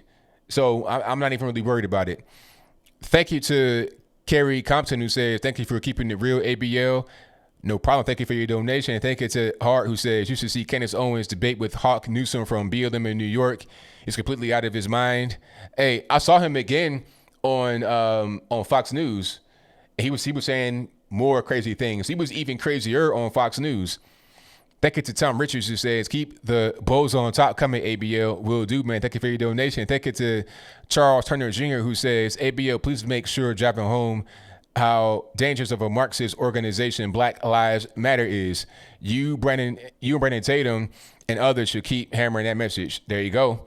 Thank you to Casey Kimball, who says, you are amazing. Thank you for that. Thank you to Santa Claus, who says, Candace Owens legit inspires me. She is the truth. 1,000%. You already know it. Thank you to Gerald Shamble, who says, hey there, ABL, no shade to the other Black conservatives, but you are the only one I trust and listen to. And I thank you for that. I take it, but it's a lot of good folks out there, but I'm glad you can, identify with me and keep on watching. Thank you to Frank Girardi for the donation. Let me see. Shout out to Plumber Works, who says, hey, ABL, keep up the good work, man. Will do. Thank you to Jennifer Garrison for your donation. Thank you to Quest360, who says, hashtag GOYA for life. Shout out to Wen Tran Fong. Hopefully I said that right. Who says, have you seen the Marxist propaganda post on Instagram? If not, please do a video about it, because that's how they are circulating dangerous information. I've not actually seen those. If anybody has those, please send it to me. contact@anthonyblogan.com. Alrighty. We got calls on deck. You guys on the drill. The number to call is 434-658-1220. Again, 434-658-1220. Let me start Skype right quick to make sure it's going to work properly for me. Hopefully it does. I don't have any kind of complications. And thank y'all for listening on an audio streaming platform of your choice. If you're listening there, please give me a 5-star rating, a review, a share, or whatever. And if you're listening to me or watching me on YouTube right now, go ahead and click that bell next to the subscribe button so you get notified whenever I go live and or post a new video. And if you're not subscribed, click that button as well. It's free for you to subscribe. Go ahead and do it for me. That'll help me out tremendously. All right, let's get to the first call. Jordan, what's happening? What up, ABL? How's everything? Everything's good, man. Can't complain. That's good. I was looking at your Twitter feed, and I wanted to address something. You had an argument with someone who was saying that most of the black-on-black crime was drug dealers killing drug dealers, gang members killing gang members. Yeah. Okay. I'd like to address that for a moment, because first of all, a lot of people have been making that claim and have given no evidence to back that up. I understand the sentiment, but I need evidence. And even then, George Floyd dealt with drugs and stuff, and he gets killed by the cops, and all of a sudden everyone's up on a frenzy. He thinks it's unjustified. I just think it's a little hypocritical. Yeah, that was my whole point. It's like, okay, if you don't care about black folks that get shot and killed that are drug dealers or criminals in general, then why are you worried about George Floyd, Rayshard Brooks, or anybody like that? You're talking about criminals. So if their lives don't matter, then their lives shouldn't matter. It shouldn't matter just because a white person or an officer takes it. Matter of fact, what he did by that is just underline my whole point. The only time that black lives really matter is when a white person or a white police officer takes their life. Aside from that, nobody cares. Yeah, that's pretty much it. That's all I had to say on that. Do you know they released the transcript for the body cam footage of Floyd's death? I heard about that, yeah. Yeah, that's going to look kind of bad for the prosecution, because it admits a couple of things. It shows that, one, George Floyd was saying, I can't breathe, even before he was down on the floor. It also shows that the police called the ambulance before they hit him on the ground, and he lost consciousness. and they also had a witness there. So I don't know how it's going to look. That's why I thought it was a bad idea to up it to second-degree murder. Yeah, I mean, the whole thing from the beginning was just over. It was just too much. Like they did too much. Like manslaughter, maybe that might be what they're getting with, but even manslaughter might not be appropriate if the autopsy says that the reason why he died is not because of the knee. Because you got two different autopsies out there. One says the knee did not cause the death. The other one says that it did, and the other one was a paid private one. It says that the knee Yeah. did cause the death. So it was like, which one is right? Which one is wrong? Who knows? Like they're not really looking at that part of it. And Yeah. let's just say that the knee did cause the death. Okay, what's the actual punishment for that? Second degree murder? I don't think so. Thank you for the tea. Yeah. Yeah. This is going to end up like, the death of Kendrick Johnson, the young black boy who was found in a gym mat, if you Yeah. know that. Yeah, it's going to be like, oh, you got one autopsy saying one thing and another saying another, and then the criminal people have all sorts of conspiracy theories, and it just destroys this case. I feel like that's going to end up like that. Did you know that Zimbabwe's vice president has said that he blames white people for not teaching them how to run an economy? Here's what he said. We got our independence, but the white man never gave us knowledge on how to run our economy. That was it, nothing more than that. I mean, it doesn't make any sense. Like, you got to have people in there that know what they're doing. Like, even if you don't know how to do things, you can hire those that do. I mean, Yeah, like, there's a country in Africa right now that has a white president. Like, they voted for a white president. Like, not even a yeah, person that grew up really. It's just a white guy. So it's like, you got to understand what you need and get that particular like kind of person, not just say, okay, no more white people, and then not have anybody to do things that people that you have shunned away can do. exactly. It's like you kick people, you want to kick people out and have your own country without thinking how you were going to emulate that. It's like the Congo. They kick the Belgians out, but they have nobody to run an economy, so they decide to go with the Chinese and all that stuff. Right, exactly. All that stuff. So that's really the thing. I mean, you have to be, that's why I've always encouraged black people to get involved in STEM fields or be STEM literate so that they would have the tools necessary to build things and to maintain things instead of just not being able to do anything. That's just setting yourself up for failure. Right, exactly. All right, and one more thing before it's like the whole South Africa thing. I'll say two more things and then I'll go. But there was a study done by the South African government's Financial and Fiscal Commission from in 2016, and they studied land reform from the end of apartheid to 2016, and they found two things. They found that land uses was dropped by cut by like 4/5, and that a lot of people, like 80 to 90% of people in three provinces in South Africa, where the land reforms took place, got taken off, got fired, and pretty much jobless now because the farmers either went on commercial farmland instead, or they did subsistence agriculture, and so you got to be able to have people who can maintain what was there or build upon it. That's really it. I'm with you on that, man. I got a lot of calls on the line, so I got I to get know, to. but oh man, I one got more yeah. thing. Now. It's really busy, man. So hold that one for next time, man. Thank you for the call. Definitely appreciate you. All right, no problem. Peace. Peace. All right, shout out to my man Jordan for the call. Most certainly appreciate him. Let's get to the next call. 512, you're on the line. Who am I speaking to? Anthony, Yes, who am I speaking to? this is Scott Henderson. All righty, what's going on? I'm originally from Huntsville to Rocket City, Alabama. My granddad worked at NASA, and I worked for DOD and missile defense for 17 years. And I love your show. I want to ask you about that letter that was sent to the soldiers at Redstone Arsenal. Have you seen that? I've not, no. Can you bring it up on Google? Because it was really horrible. It was from the left side. My time, I got kind of like small amount of time, so I can't really do that right now.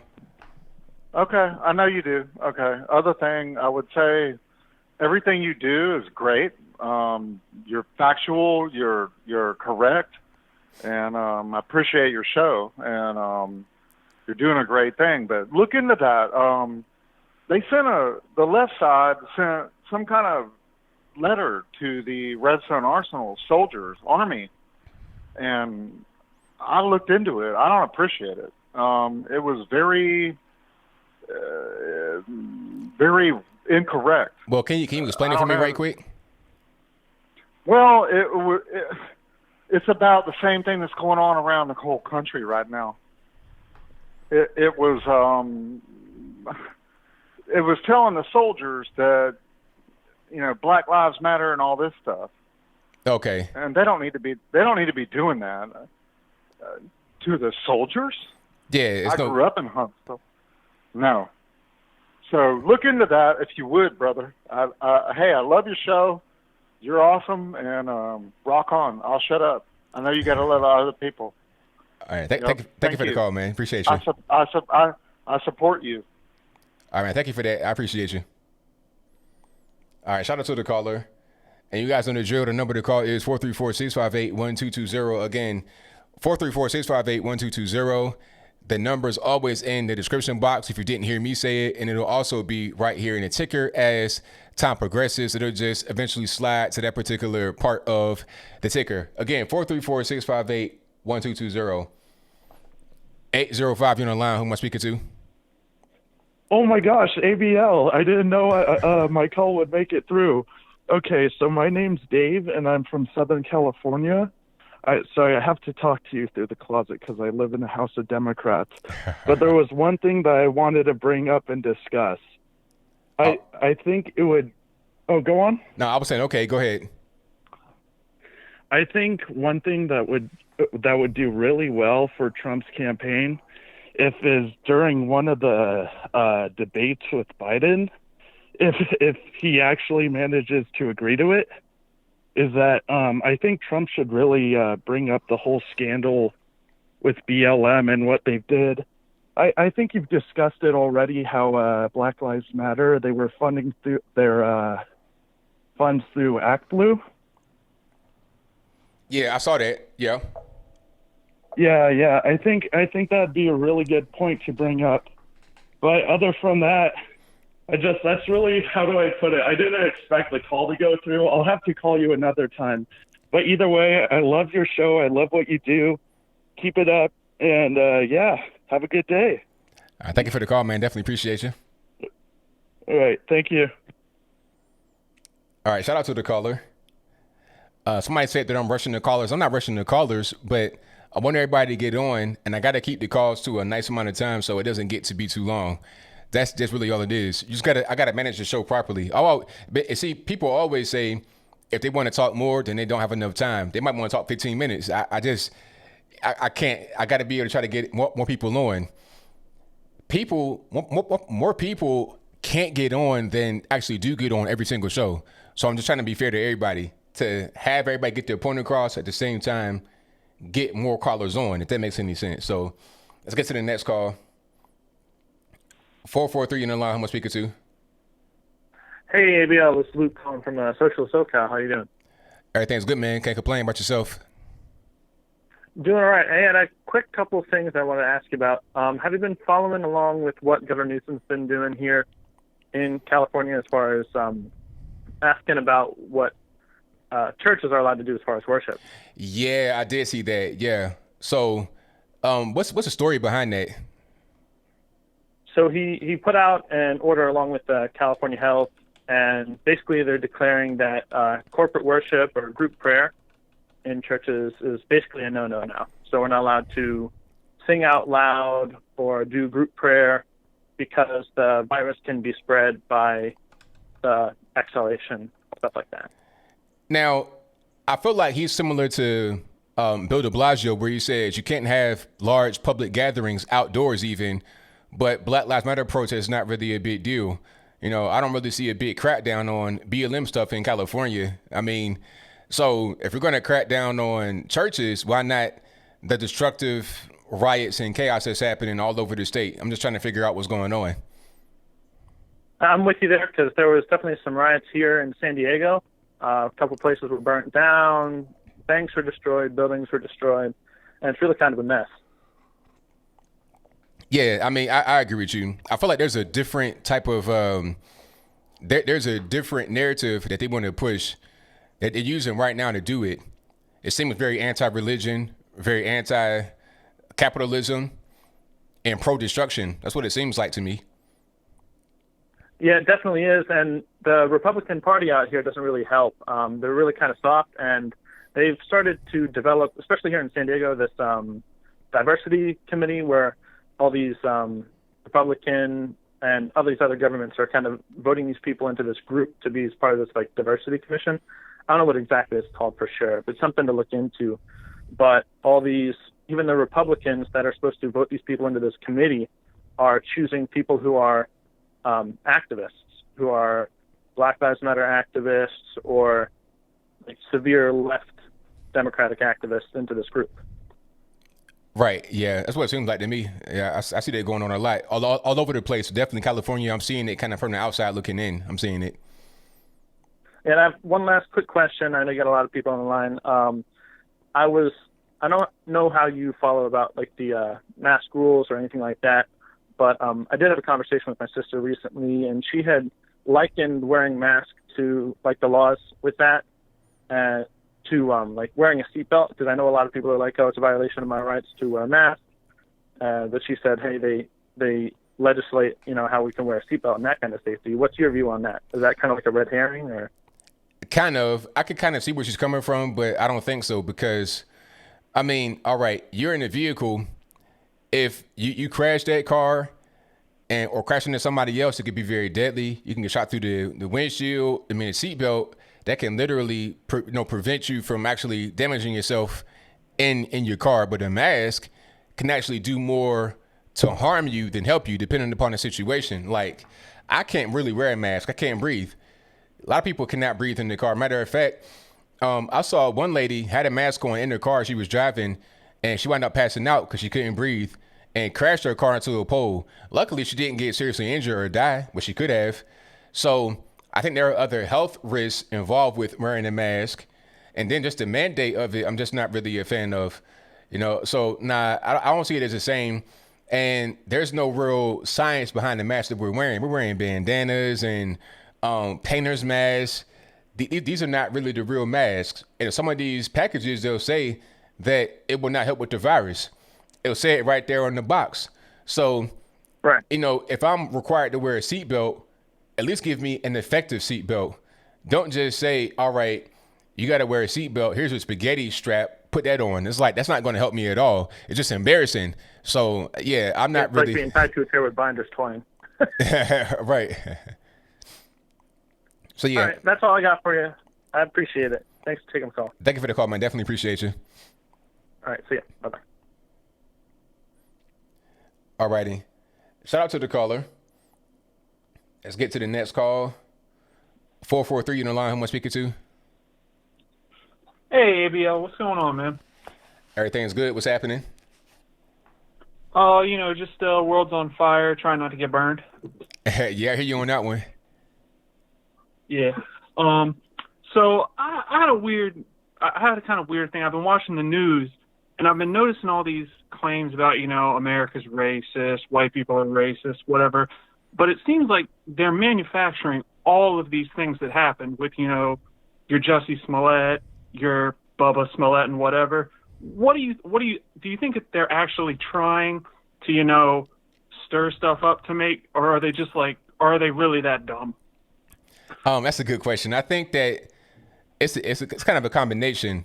Some of them are just that dumb, and they think that we live in a really racist world. And to their defense, they kind of been taught this whole thing for a long time, all through K through 12 in their actual homes. They've been taught about, the America's we're racist people. It's dangerous here for so-called people of color, all this, that, and the third. It's kind of a corporate culture as well, depending upon where you are in the country. And some of them know that it's not really real, and they're looking to stir things up just to benefit however they can. Democratic Party looking to stir things up with GOYA, talking about, the CEO, he's got to get canceled because, He spoke to Trump in a positive way for like 5 seconds. So they're trying to just stir stuff up for political reasons. And I think just regular normies to get kind of caught up in it, they may kind of have some sympathetic feelings towards BLM, and they're watching the politicians they probably even voted for go out here and say things that aren't really true, and they buy into it. So it's kind of a vicious cycle. Right. Yeah, that's pretty much what I was going with. Wanted to get your thoughts. And one other quick thing. I know you got a lot of callers on the line. With the whole GOYA thing, like, have you noticed that it's at the beginning it was almost completely like BLM. It was almost completely blacks against everybody. But now they're really shooting to get, Hispanics. I've even seen things where they've really been like pushing towards, Asians are also oppressed. It's like they're trying to expand their little web out into everybody they can. Yeah, I've seen that. That's really kind of like how they're doing, because they think that, okay, the Democratic Party, we have a stronghold among minorities and we want to keep it, because if we lose the minorities and we can lose the vote, I mean, they're going to lose anyway just by looking at it, but they want to heighten their chances of winning, which are already kind of slim to none. So they want to try to target these minority groups. This is why they came out, like you said, about GOYA. They came out really strong about that, because they can't have GOYA be seen as any kind of way sympathetic towards Donald Trump, because they don't want anybody to see that and be like, hey, what is he talking about? I'm going to go over here and just kind of examine what's going on. They don't want that. They want to keep that totally just broken apart. They want to keep the Hispanic vote, the black vote, the Asian vote, all the minorities, and the white liberal vote over where it is. They don't want anybody to leave, because if they leave, they have a much lower chance of winning. Right. All right. Well, thanks, man. Love the show. Took me 3 weeks to get through, but keep up the good work. I thank you for the call, man. Definitely appreciate you. All right. Peace out. Peace. All right. Shout out to the caller. Most certainly appreciate him. Hey, if you guys want one of these hats I have on my head right here, the 1776 full snapback, or one of the flags on the wall, I have links in the box. You could go to ablmerch.com for all the hats and the t-shirts and the stickers and the hoodies and all that kind of good stuff. The link is in the box. I also put it right here in the chat box. And for the flags, what's the link for that? Let me just pull it up right quick. It's also in the box. I'll link to that right here. And that's that. If you like what you're hearing so far, if you're enjoying the show, if you're enjoying the content in general on the channel, give me a thumbs up on the video, like the video, share the video, do all that good stuff. And if you're not subscribed yet, I don't know what you're waiting on. Go ahead and subscribe right now. And when you do subscribe, click the bell so you get notified whenever I go live and or post a new video. Let's get to the next call. The number to call, 434-658-1220. All right, call you on the line. If I tell who I'm speaking to. Yeah, this is Aaron, man. All right, man. What's going on? You keep making money in your show, man. Congratulations, man. All right. So what's happening? I know it's all about the dollar, man. I feel you, bro. Is that what it's about? Yeah, it got to be about what it's going to be about. So why you say that? The dollar, I mean, because it's about the dollar. CNN is about the dollar. But what makes you say that? Because you got to be, in order for you to stay in business, you got to make enough money to cover your expenses. That I'm right, I'm wrong. But why is it all about the money? Why are you worried about money? You got to come first. At least that you get paid to do. But why are you worried about the money? Are you jealous? It's the money, man. Are you envious? No, I'm not jealous, but I know how business works, marketing works. Anyway, that I want to talk about is, I mean, I was expecting a video from you concerning about Trump tweets about holding funding from the public schools because they didn't want them to start school in September. Like some schools, they want to remain closed, they want to do it online. And also, why you didn't make a video concerning about Trump, another tweet that says that he would like to verify the 501c3 status of colleges because liberal indoctrination. So don't you think the federal government is passing the boundaries and extending the boundaries, going after state and local level institutions when it concerns about their decision making.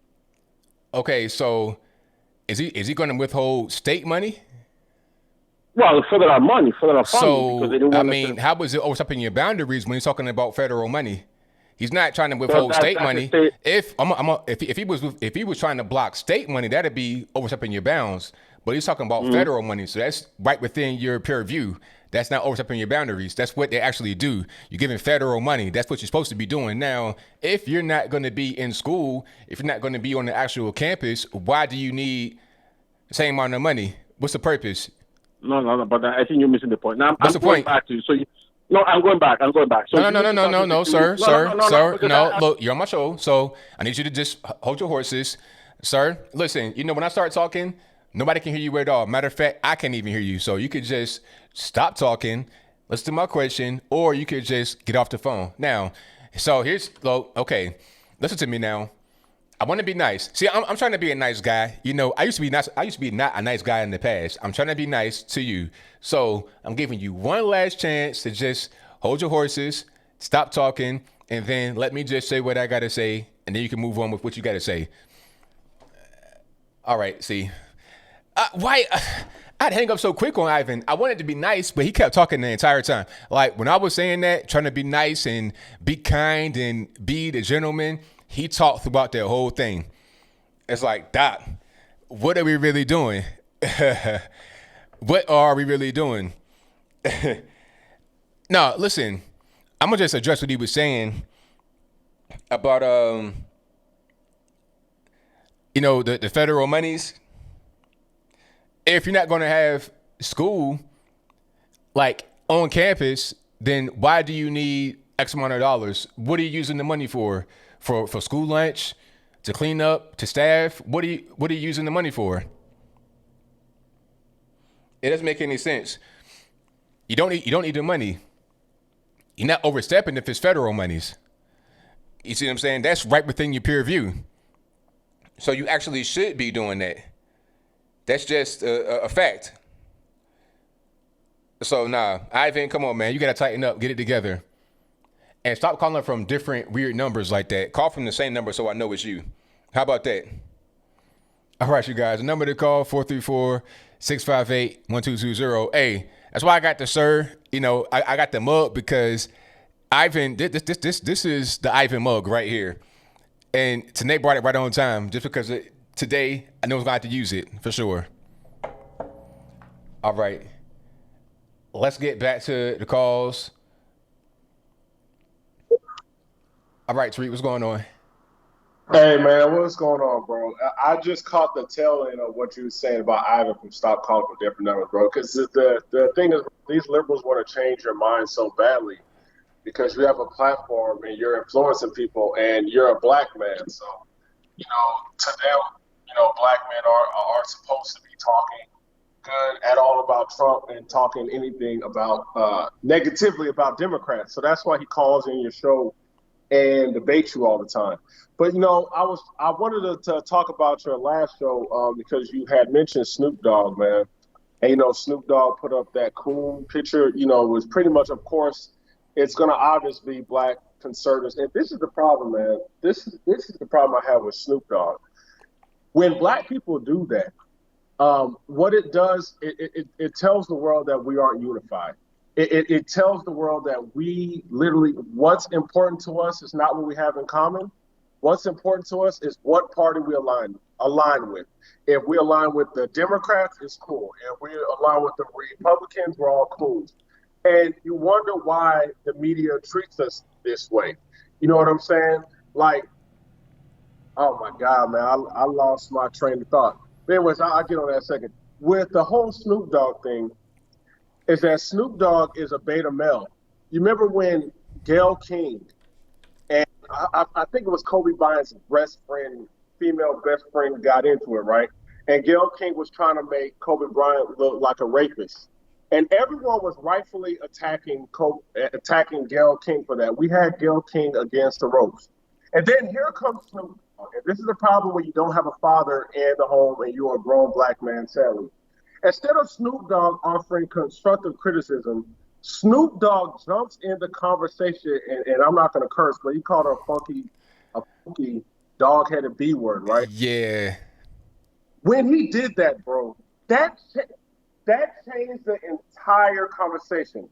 What the liberals did is that they launched a campaign saying that black men, you need to learn how to talk to black women. Y'all are all aggressive.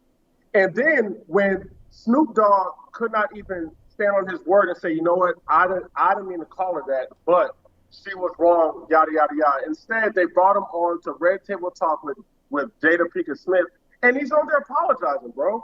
And not only apologizing, he keep mentioning, my mama called me, and, you know, I'm still taking advice from my mama. And I'm just like, you're like a boy. So who are you to act all masculine and try to call other people coons and beta males? And look at you. Like when the white liberal says, shut up, Snoop Dogg, seriously, he doesn't put up no fight. All that pimping, all that tough talk about conservatives, shut up. Because I'm going to call this white liberal and I'm going to make them have you shut up. In fact, it'll be the woman. And you know what I'm saying? The other thing I was going to mention is, did you see that whole that whole Twitter fight with Nina Turner and that white liberal woman, Deborah Messer? I saw that, yeah. Bro, this is the, and I don't understand why black people don't count on Deborah Messer. See, the thing is, when Kanye announced his presidency, the people who were really frustrated about that was liberals, because liberals treat black people as we're their purse puppies, we're their toys. Nobody else can play with us. So if Kanye comes in, they know that more than likely Kanye is going to snatch black votes from Biden. He's not taking nobody from Trump. We're too intelligent. We all know Trump's platform. We're not emotionally voting for Trump. But he's definitely going, if he was serious, he was definitely going to take some votes for Joe Biden. So this is why, you know, so Deborah Messing, she wants to come out and say, as if we're her toys, the reason why Kanye is doing this is just to take black votes and allow Trump to win. And I love how Nina Turner said, she said, when it comes to family business, you stay out of it. And I love that comment, because what white liberals like to do is, like, when black folks talk amongst each other, when we start having like intellectual conversations, they want to jump in and say things like, no, this is not how it's supposed to be. And they say things, how are you as a black person thinking this way? And that's a racist statement. I'm like, who are you to talk to me like that? Like, you know, I saw this white liberal approach this black man. He was a white liberal gay man. It was a black man with I guess it was like a pro-straight marriage thing. And he's going to approach the black man, and he says, how are you as a black person knowing your history against homosexuals getting married? And I'm like, well, first of all, I would have checked them. I would have said, first of all, you don't compare my skin color to your choice of your sexual being, okay? I can't hide being black. Like, you can. You know what I'm saying? So who the hell are you to sit there and tell me that because I'm black and what my ancestors been through, now I got to sit there and I got to support whatever struggle you're going through, and your struggle is not even benefiting my community. What your struggle is doing in teaching my kids is that my 3-year-old boy can be a girl if he says so. What your struggle is doing is it's separating black men and women when they should be coming together. Okay, so no, you take your struggle and you get out of here. You know, like, that's how you got to talk to these white liberals. And yeah, man, this is one thing, because I know you got calls. Yeah, bro, black people, we got to be serious in putting these white liberals in check. And we cannot say white people and white supremacy. We have to name the enemy. It's white liberal. If we say white supremacy and white people, they're looking at everybody. And I have not seen one time where a conservative jumped into a black space and say, how are a white conservative, how are you as black people thinking this way? Like, I have not seen that one time. So yeah, man, it's serious out here, man. Snoop Dogg's a clown. And I'm sorry, one more thing, man. Did you see Mitt Romney's Twitter condemning Trump for releasing Roger Stone? Yeah, I saw that. Yep. Bro, you see, these Republicans like Mitt Romney, this is why the right never wins. Like, and what we had to do as Trump supporters is, if it's Mitt Romney versus a Democrat and there's no other Republican option, we have to demand another Republican option. We can't just say, just because Mitt Romney is a Republican, we are going to stand by him. No, because these guys are rhinos. These guys don't fight for you. They don't fight for it. They don't defend you against any type of religious attacks. You know what I'm saying? They don't defend you against any type of immigration attacks. If Antifa fights you, they say nothing. You got Mitt Romney out there marching with Black Lives Matter, but he says nothing about statues getting destroyed. Nothing when people with Trump hats get attacked by liberals and get beaten down. Mitt Romney says nothing. But we put these people in office because they have the R next to their name. Republicans have got to stop doing that. Stand your ground. And that's all I want to say, man. Thank you for the call, man. Definitely appreciate it. All right, great call from my man, Reed. Excellent call. Right on point. Yeah, the whole Deborah Messing kerfuffle was crazy. Absolutely crazy. She got straight dog piled on, and it was hilarious. All right, caller, who am I speaking to? Yes, my name is Alden from here in the Smoky Mountains of Tennessee. All right, man. Can you see me? I see you. I see you. What's happening? Okay. Man, there's so much going on, and me and my two kids, we watch your show. Love it, man. I mean, this is mandatory viewing for us.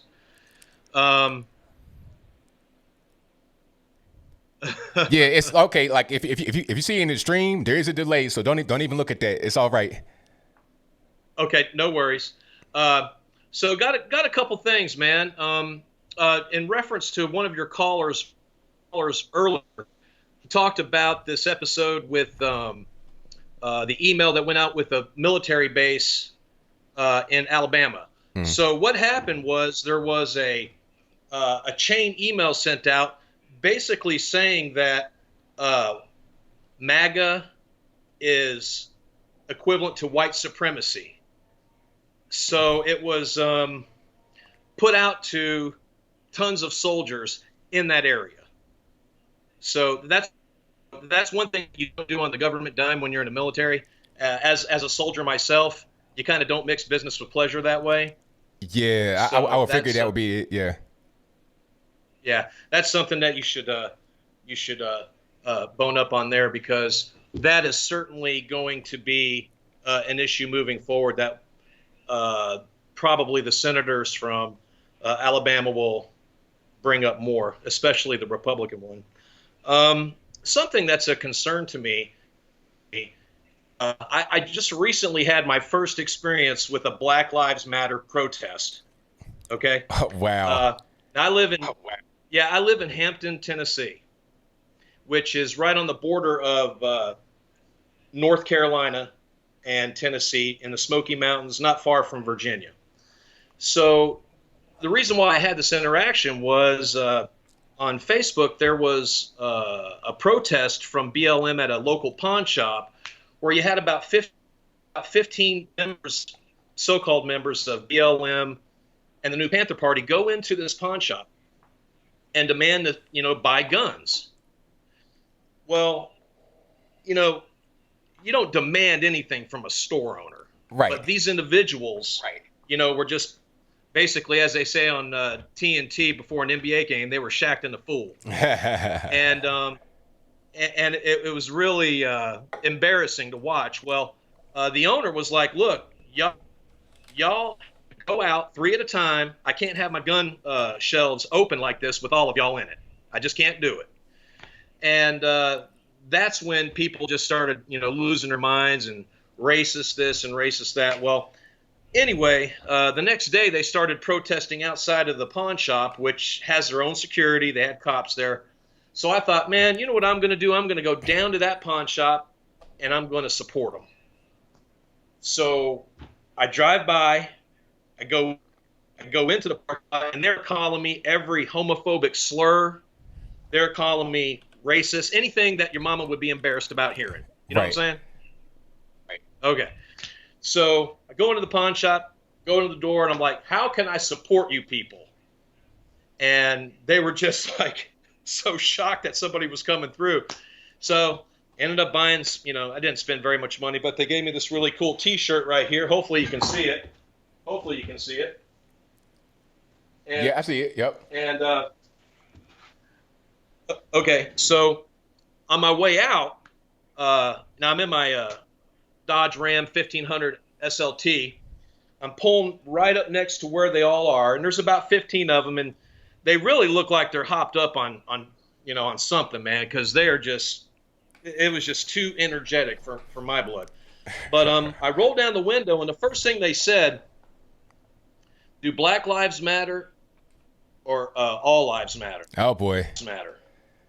And I said, everybody matters. And the guy goes in the window and he says, well, all lives can't matter till Black Lives Matter. And then I said, well, yeah, I get it, and I can see why you're having this dialogue. I said, but do you think it's really the right thing to do, to call people names that rhyme with witch and racist right off the bat? I mean, are you really giving your point across? And then this black woman sticks her head in the car, and she started calling me homophobic slurs. Okay, it rhymes with jet lag. And I said, now wait a minute. I said, aren't you guys part of the alphabet train, as Dave Chappelle would say? You know what I'm saying? LGBTQ, y'all are all in it together, right? And I said, typically, that's in the black community, that's not the way it's always been. You guys have been fairly socially conservative along those lines. I said, but now y'all are on that train. I said, and you're calling me that? So I said, before I ask you this, do you follow and support the BLM manifesto and doctrine? And they're like, whoa, wait a minute. We don't have any of that because we're not an organization. I said, y'all got a website. Sure do. I said, you guys have a website. I said, there's millions of dollars going into this BLM. I said, y'all ain't getting a piece of that? Y'all should feel robbed. Well, and then I told him, I was like, look, dude, I'm like, do you support the disruption and destruction of the Western nuclear family where a father and a mother are in a household? And then that's when the conversation basically, just devolved from there. But and I took off. But that was my first experience with BLM. Have you had any interaction with them yet? I had a talk with a guy from BLM on a local show here. He was cool though. I never had any kind of contentious discussions like that. But with me, they're not going to do that anyway. But I've never had anything really kind of go really the wrong way. It's all been pretty cool. But I've not been in a situation where it's like they're out there protesting, screaming and screeching, high on drugs. Right. I've not had that. So nah, I mean, I may have that one day, but I think it'll pretty much go the same way. Because a lot of them are just pretty much out there and they don't really know what they're protesting. They're just kind of out there. And really, what happened with the They sound like robots. With the pawn shop, they were looking for trouble. They were trying to find something to be mad at because you can't just go to the pawn shop, 15 people, bummer shit, give me guns right now. You can't do that. So they probably were banking on something happening or some kind of conflict to go out there and protest. Because without that protest, what would they protest? Like without that conflict that happened, what would they actually protest? Nothing. There's no reason to do it out there in that particular part of the world. Hey, I got a lot of calls on the line. Your call was great, man. Thank you for your call. Okay. One last thing, ABL. One last thing, and I'll let you go. Something that I've been thinking about, and your callers need to think about, the people that are a part of this. We are at the point, my friend, that we have to do more than talk about what's going on. Because the opposite side of the spectrum, look at it. You got on Stone Mountain, Georgia. These people that were protesting with the NFAC, brother, they are financed. Look at their uniforms and what they got. This ain't just gun clubs getting together and piecemeal. These things are financed, man, and it's scary. So just all the people out there that got some semblance of sense in their head and they want an America that's truly a representation of what America is and what it can be. We have to come together in a way, and we have to start taking it to our governments, our local governments. Now, ABL, we live here in Tennessee. I got you, man. But I'm really way over my time. So thank you for your call, man. Definitely appreciate you. Love you, brother. You take care, bro. All right, now take care. Be good. All right, shout out to the caller. All right, let's go to the next call here. And thank you all for being here. Definitely appreciate you guys. The number to call is 434-658-1220. Again, 434-658-1220. 920, you're on the line. Who am I speaking to? Yo, ABL, what's good, man? This is Ian Kinney. All right, man. What's going on? Not much, man. Look, I'm a big fan of yours. I've been listening to you for about a year now. Just want to call, chop it up a little bit. So here, I live in Sheboygan, Wisconsin, and this guy that I actually know is kind of interesting. He's got a lot of mental issues and stuff like that, but he was shot by a cop. This was like on July 2nd, I believe it was, and there was supposed to be a Black Lives Matter protest up in Green Bay, but they ended up coming down to Sheboygan to do it here instead because of that. And there was like a bunch of outrage in the community around here and protesting in the streets for like 3-4 nights in a row. But you didn't hear about none of that on the news because they didn't release who the officer was right away. And when they did release who the officer was, it turns out that the officer was a black officer. So you probably didn't hear about it in the news because it didn't fit the narrative. Oh, no, of course not. Yeah, I'm not surprised at all. And as soon as, like, even if it did hit the news, like, let's say it hit the news and it didn't know the race of the cop, or it might have been kind of mistaken, and then when they find out, it goes away. Magically goes away because the narrative is not fit. Right, exactly. Now, what happened just this week, not too far away from where I live in Fond du Lac, Wisconsin. Now, you haven't heard about this at all, but if you look at like local news around here in Wisconsin, Mexican guy, his parents said that he's been isolating himself in his room a lot lately and just watching the news. But just this week, he saw a white older guy riding a motorcycle, and he just assumed it was a Harley Davidson, and he crashed into him, and killed the guy. And he literally said it was because he was white, so now he's being charged with a hate crime. But you're not hearing about none of that either, you know what I'm saying? Right, of course. I mean, there's plenty of crimes like that happen all the time. That's not even uncommon, where it's somebody that's black that would hurt somebody, kill somebody that's white. Because they're white, that's an obvious hate crime. It'd get charged as such, but the media doesn't pick up on it because it's only, I've said it once, said it a million times, the whole Black Lives Matter thing and the media don't activate unless the victim is black and the person that is the killer, whether it's purposeful, accidental, whatever, justified or whatever, is white. It's the only time it really matters. Right, that's the only time it ever matters. And, you know, what's crazy is it should matter regardless of who it is. But the fact, I can't understand why people don't see that they're just publicizing one small issue, you know. And like everybody says that's on the right, you know, if you look at the statistics, it's not that large of an issue. Yes, it is an issue, and it should be addressed, but not in the manner that they're going about it. Right, exactly. For sure. All right, man, but that's all. I just wanted to chop it up a little bit, let you know what's going on around here, and say what's up. But I'm going to let you go. Hope you have a good night. Thank you for the call, man. Definitely appreciate it. For sure.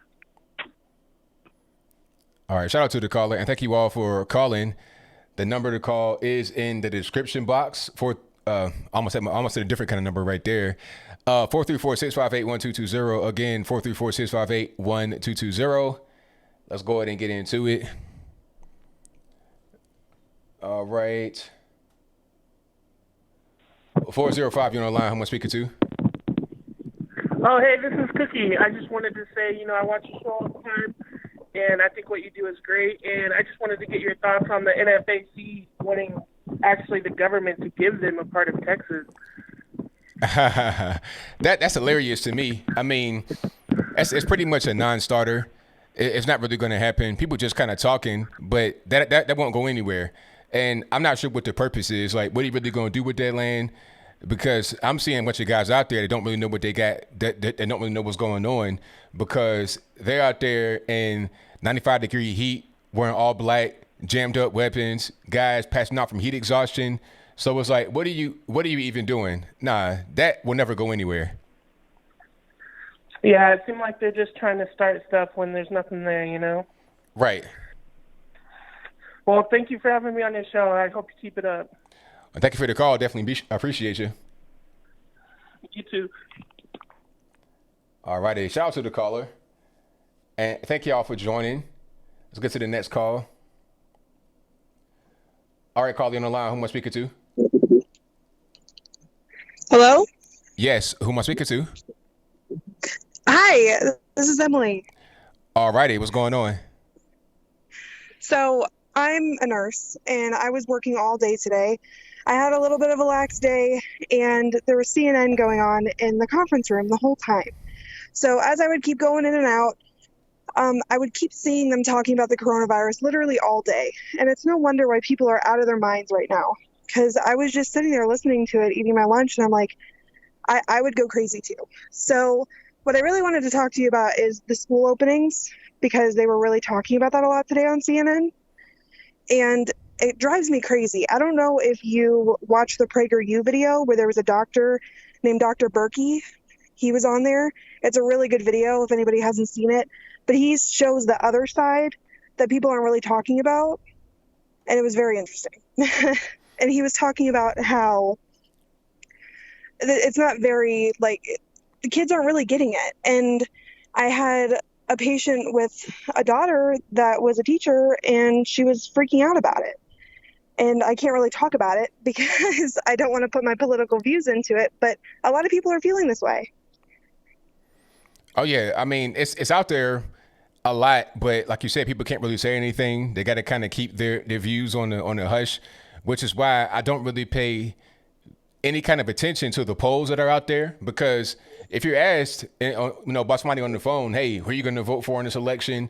People might be kind of scared to say anything because they don't know who's around them, who can hear them, or what's going on. I had a caller earlier, shout out to the caller. He had to go in the closet of his house because he's surrounded by Democrats. So it's like, you can't just always say how you feel, but when it really matters is when the voting booth time comes around, because when you're there, you're by yourself, nobody can look over your shoulder and try to spy and see what you got going on. You can do it there. But I think a lot of us that can be more vocal should be. Not everybody can, because you got your job, you got to be able to eat. But a lot of us can be vocal, and I think we are the voice of the voiceless, so to speak. So how do you feel about them wanting to keep the schools closed? I think it's terrible, because what we know from the virus is that kids aren't really affected. It doesn't really hit kids like that. And what you're going to do by closing the schools is damage a lot of families. Where I live right now, where I live right now, when they close the school, you still had the school bus coming by delivering lunches, because a lot of these kids depend on lunches. I was one of them kids getting free lunch, reduced lunch. Back when I was in school, I was getting reduced lunch, paying like a quarter for my lunch. And I need that, because if I don't have that, then what am I going to eat at that particular point? But anyway, kids depend on that.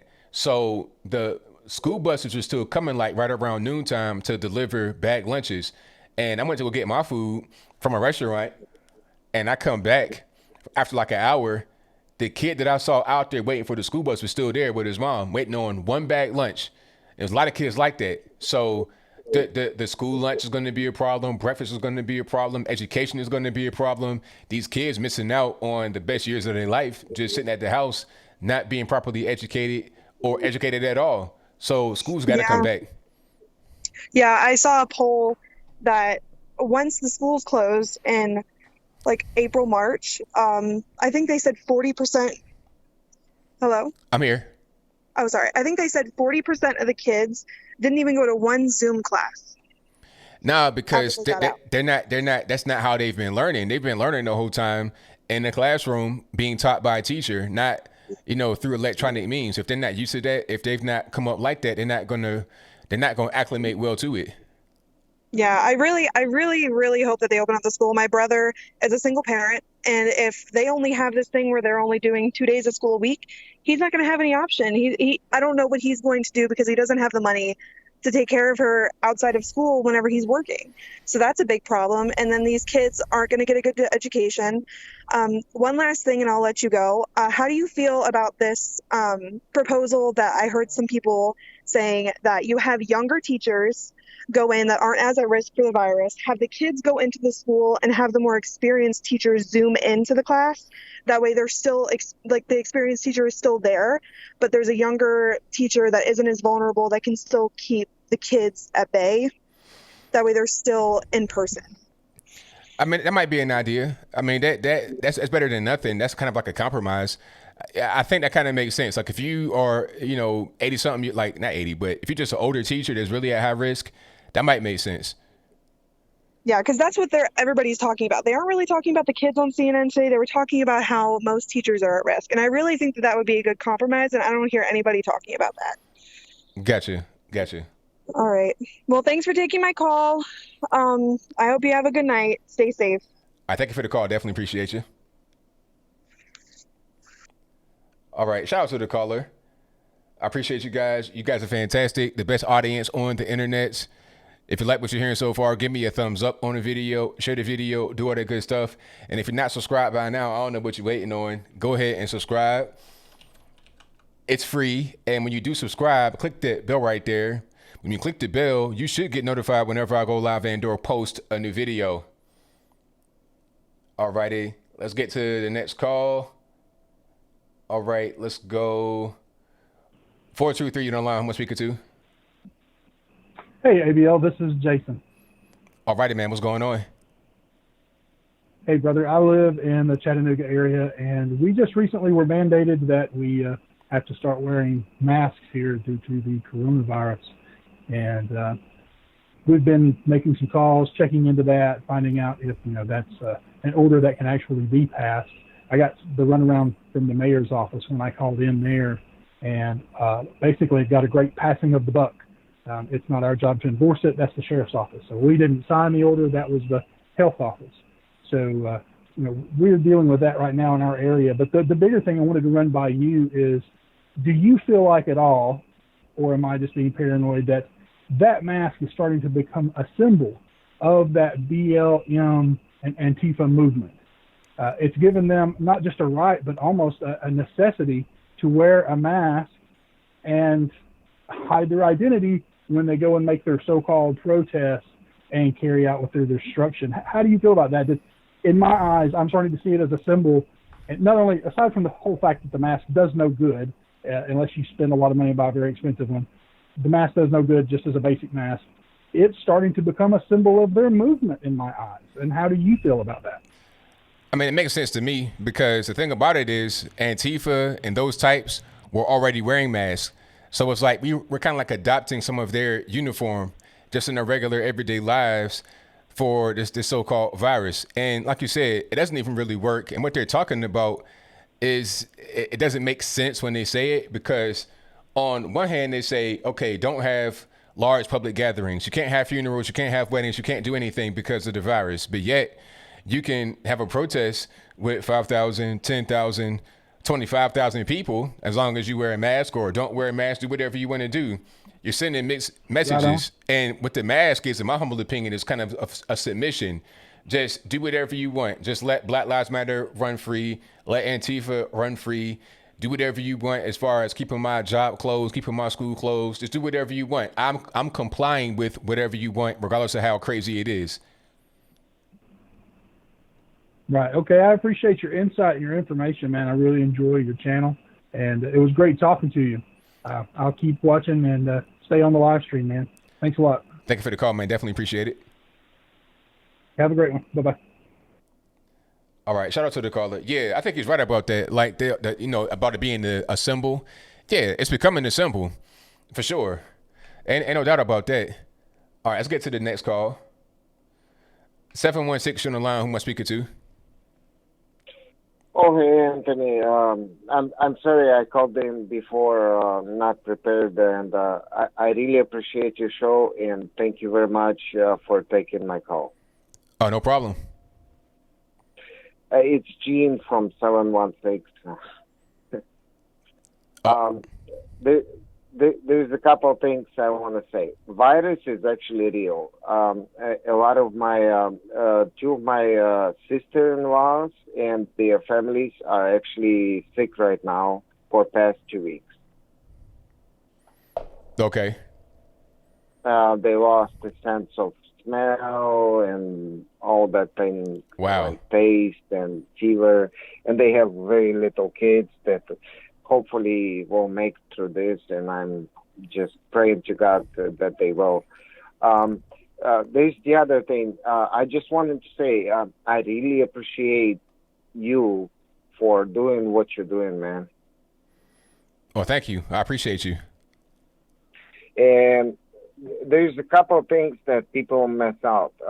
I do have some subjects. I don't want to sound ignorant, but I'll name them all if it's okay with you. All right, go for it. Okay. The first,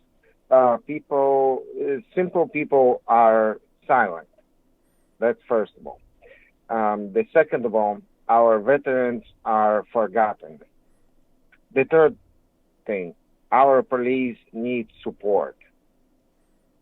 Every police in every state. Fourth, teach kids what's right or wrong. Fifth, educational system is a problem. It is a problem because they are teaching who knows what and they don't know what to do with it. Sixth, politics are dirty and it's not for us. Alrighty. I mean, can you comment on all of those things I said? I mean, I can repeat some of those things. I can't really comment on all of them because I really don't have that kind of time. But I mean, what would you like to? If you guys me like a more specific question, I can answer that. Okay. What do you think about our educational system? The educational system is definitely flawed, especially you're talking about public education. Yeah, it's definitely flawed. It definitely needs to be improved. There needs to be more choice. A lot of these school systems, you don't have school choice, and you're pretty much just relegated to either a bad school or a good school, depending upon where you live.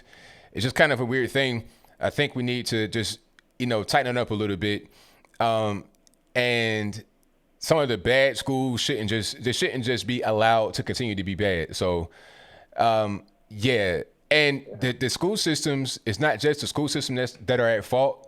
It's also the surrounding neighborhood areas. No, it's not teachers themselves. It's not teachers. It's what they allowed to do. Yeah. No, that's for sure. Teachers themselves, they cannot improvise to teach kids how they think it's right. Of course, it kind of makes sense, but at the same time, it doesn't, right? Right. And because I grew up in a system where every teacher was given their best to teach you all the best. And it's just doesn't make any sense when they tell you do this or you're going to be fired. That's wrong. Teacher is supposed to be the calling from you from inside. It's like a doctor. From calling inside of you, you become a doctor and you do things, and you help people because you want to help people, right? Right. And in most cases, it's not the case.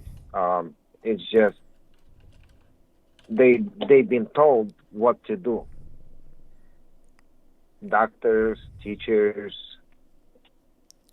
And that's why we face this problem where a lot of these protesters, they are from the age of 14 to 24, 25, for example. This is kids basically running around the streets for no agenda for their future, and they are basically lost kids, and they becoming terrorists. Yeah, I think we need to really get the kids back on track because a lot of them are kind of out here just lost, doing things they really shouldn't be doing because they don't know any other ways to be. But hey, I thank you for your call. I got a few more calls on the line. I'm gonna get to a few more. I definitely appreciate you for your call. All right, Brian. Anthony Brian Logan, thank you very much for taking my call and do the great job that you're doing. I love your show. You're doing a great job, and believe me, man, you're doing it great. And I love you, man. All right, thank you for that. I appreciate you. God bless you, man. All right now. All right. Shout out to the caller. All right, caller, what's going on? Who am I speaking to? Hi, this is Riquet Caballero. Can you hear me well? Hey, man, what's going on? All right, buddy. Thanks for taking my call. Hello, audience. This is your black Cuban living in Atlanta. And, whenever that person comes on your show, I have to respond. Let me tell you, brother, there is a Cuban-American teacher in Seattle called Carlos Lazo, Lazo. You guys can Google him, just Cuban teacher, Seattle, Lazo. And you'll see that this guy has taken kids, high school kids, to Cuba on a trip similar to the one that Bernie Sanders did to the Soviet Union, where they, in quotes, admire the culture and everything and build bridges of friendship and all of that. And what you're having is he's creating useful idiots, okay, from high school. No joke. Look it up. It's in the news. It's in Google. And now he's doing a GoFundMe for a bike ride from Seattle to Washington, D.C., so he can ask Congress to lift the economic sanctions on Cuba. Wow. Guys, these dictatorships are playing 3D chess. They're not trying to get in. They are already here. This country is demoralized. I'm sorry. My generation, millennials, Generation Z, and maybe some people who have the age of, let's say, Jorge Ramos, the executives at the MSM, mainstream media, and all these like tech companies, etc. They are all demoralized, okay? They are all working for the enemy. Get that through your head. So when Trump says, I want to look into the funding to these schools that are proselytizing and indoctrinating our youth, I agree. We have to do that because they have been pumping this ideology into this country for decades. Okay? In our face. We hear mostly about this in the Spanish-speaking community. So I'm bringing it to you guys. Again, just Google teacher, Seattle, Cuba, Lazo, Lazo, and you'll see that this guy has done this. I'm not making this up. And this guy is also an Army veteran. So just think about the level of penetration that we have going on here. Wow. All right? Yeah. So, I am, again, we got to close our borders down, make sure that we are all employed here, our people in America. We got to make sure that our black folks are employed. And frankly, black people, and this is something I told my barbers here in Atlanta, black people should be above or ahead in the statistics of any immigrant. They've been here like way longer. Okay? This is their country. So I don't understand how I, as a black Cuban guy, I see all these Jamaicans, these Nigerians, just black Indians, super dark Indians coming here and then just killing it. And then we have like black Native Americans like lagging, bro. So again, whenever that lefty-leaning Latin guy comes on, bro, I gotta say something. And stay woke, people. Stay woke, people. That's all I gotta say, bro. Thank you for the call, man. Definitely appreciate you. No problem, man. Bye. All right, there you go. The anti-African. Oh man, my man Rick, man, right on point. Right on point. And I didn't even know that about that guy. I might look into that. I told you guys that on the screen.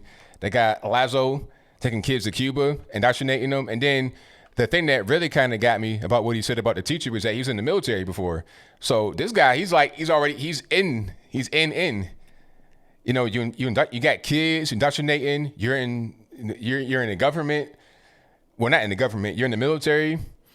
So you're trained. You understand the ways of the way the country works.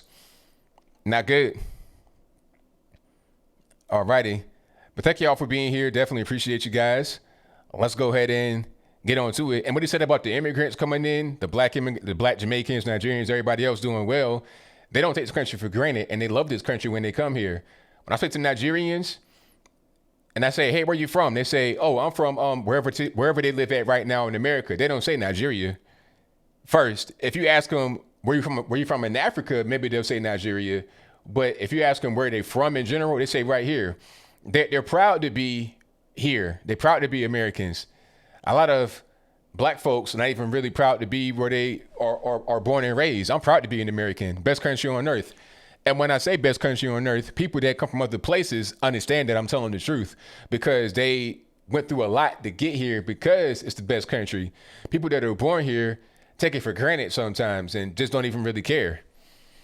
You know, but you live in the best country on earth. You got the infrastructure, the money, everything is at your fingertips. It's right here for you. What you gonna do with it? You gonna just, you know, get Jordans and eat bonbons, chicken wings, and kind of like waste your life away, or are you gonna do more with yourself? You know, you could do a lot if you want it. Let me get to the next call. All right, Victor, what's going on? Hey, thanks for taking my call. Hey, no problem. Yeah, my pronouns is he, his, him, them, there. So anyway, I saw 2 reports on CNN. One report, they said that they were blaming the rise of COVID cases in Tulsa on the Trump rally there.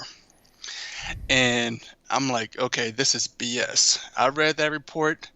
And in that report, they mentioned there were several other big parties or big gatherings around that same time period.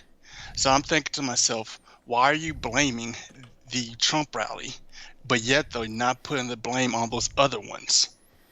Oh, but you already know what it is. I've seen articles where some of the so-called experts are torn on the issue of protesting. They say, hey, you know what? Some protests are better than others. If you go to a Trump rally or an anti-mask protest, that could actually spread the virus. Matter of fact, I saw one article that said those can spread the virus, but if you go to a Black Lives Matter rally, that can actually help slow the spread. It's like, man, stop. Stop it. You guys are just playing games at this point. Like, it makes no sense, but they're actually saying it and putting it out there as fact. Yeah, and that goes to the second article I read on CNN, where they said that the Black Lives Matter protests recently over the George Floyd and the Rayshard Brooks incidents, it did not factor in on the COVID cases. And I'm like, that's crap, because you could read a bunch of links that mention that even though you wear a mask, you still have to social distance. And a lot of people that were supporting the protest said that, well, the protesters were wearing a mask, but they were still so close touching each other. The only thing the mask can do, really, if they could do anything, is protect you from spitting on other people. That's it. That's all it can do. I mean, and the thing is, okay, if the mask works so well, then why social distance? Why do we need to do that? Let's just say, okay, if you got a mask on you straight, you can do whatever you want. You can go to school, go to work, you can go have a party outside, inside, whatever. I mean, that's what they should be saying if the mask works so well. Mm-hmm. Yeah, and speaking of the mask, I tried that N95 mask 2 months ago when I went to Home Depot. I couldn't do it, man. I couldn't do it. I couldn't breathe. I'm like, you know what? Forget about it. This the last time I'm wearing that mask. If I get COVID, I get COVID. Right. Like I can't even wear the loop mask. My head is too big for the loop mask. I try to put them on. My ears are going for it. It's like, man, this ain't going to work. So I try a bandana just to test it to see how it's going to work, because I might have to go into a store that says no mask, like a mask requirement. I've not had that yet, but I may need to. So just in case I got it. Now, I try to put that on, and I can't breathe. It's like, how can you wear this? You know, yeah. I'm used to being able to not have my nose and my mouth obstructed, so I can't breathe. I cannot wear this mask. Yeah. Anyways, the Don Lemon and Terry Crew debate. I mean, and Don Lemon mentioned about how Black Lives Matter only concentrate on a specific thing, right? Mm-hmm. So, and I hear that too and stuff. And in general, people told me that, well, they're just looking at injustice. And I'm saying to myself, but if you read their website, they specifically said that they are with Black LGBT lives matter. So so if it's justice in general, there is no reason for you to mention the sexual preference or orientation. If you're looking at their lives in general, and if you're willing to specifically single out a group, then you can address other issues too. Exactly. Ted Cruz was saying that. He was like, look, they don't just talk about police brutality.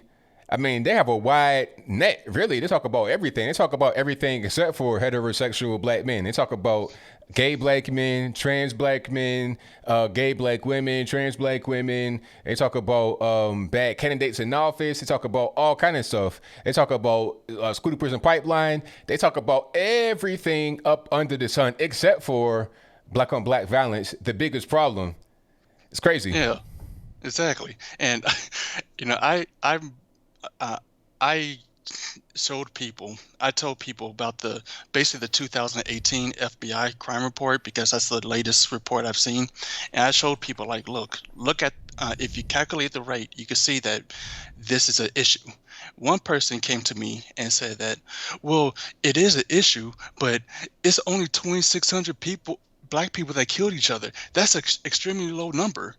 And I said to him, do you know how many black people got killed by cops in 2018? 258 people.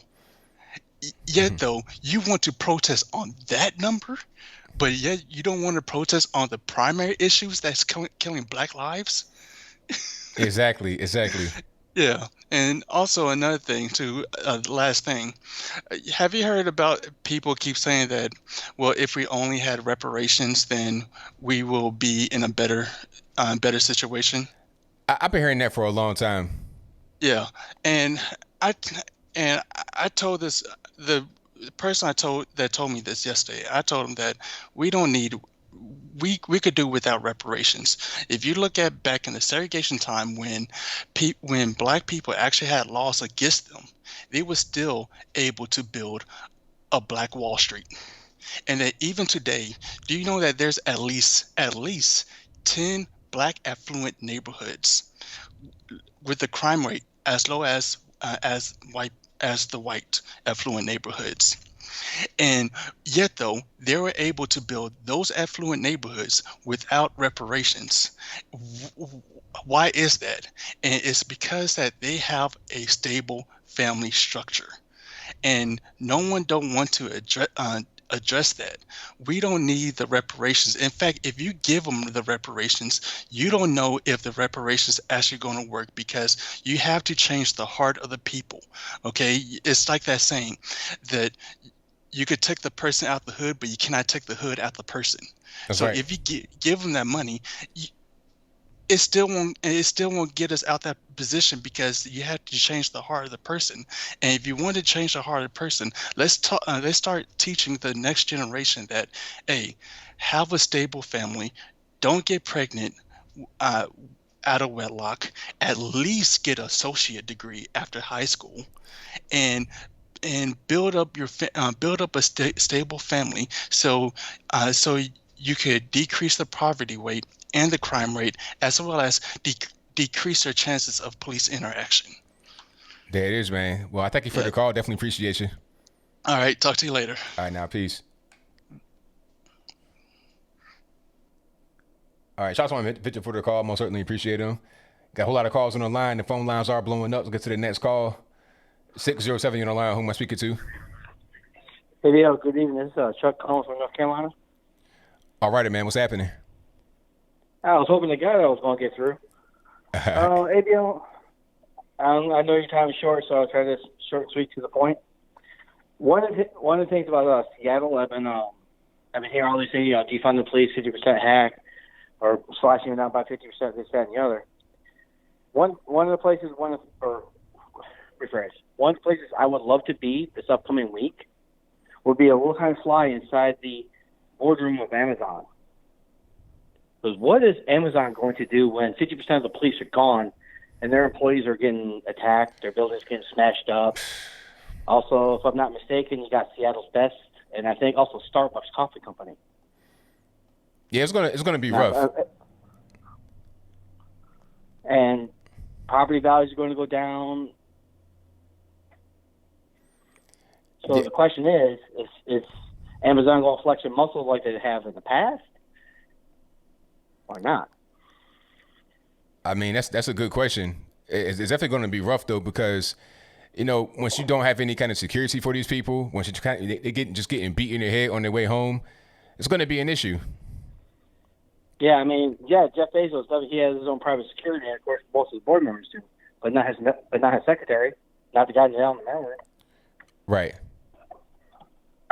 So that right there is like, I'm just really curious about that. That's a really good question. And the next subject I want to talk about, I apologize right now. I'm probably going to offend somebody, maybe even you, when I say this. Uh-oh, be careful. Oh, yeah. I don't care. I don't care. Personally, I think the number one problem with the black community right now is the perception that everybody else has of it and the perception that they portray. You say it one more time for me. You look at the perception that unfortunately, the perception that has been portrayed. Look at hip hop. Look at rap music. What do you see? So, are you saying that like the music and like what's been put out there is damaging? Pretty much, it's the stereotype given because of it.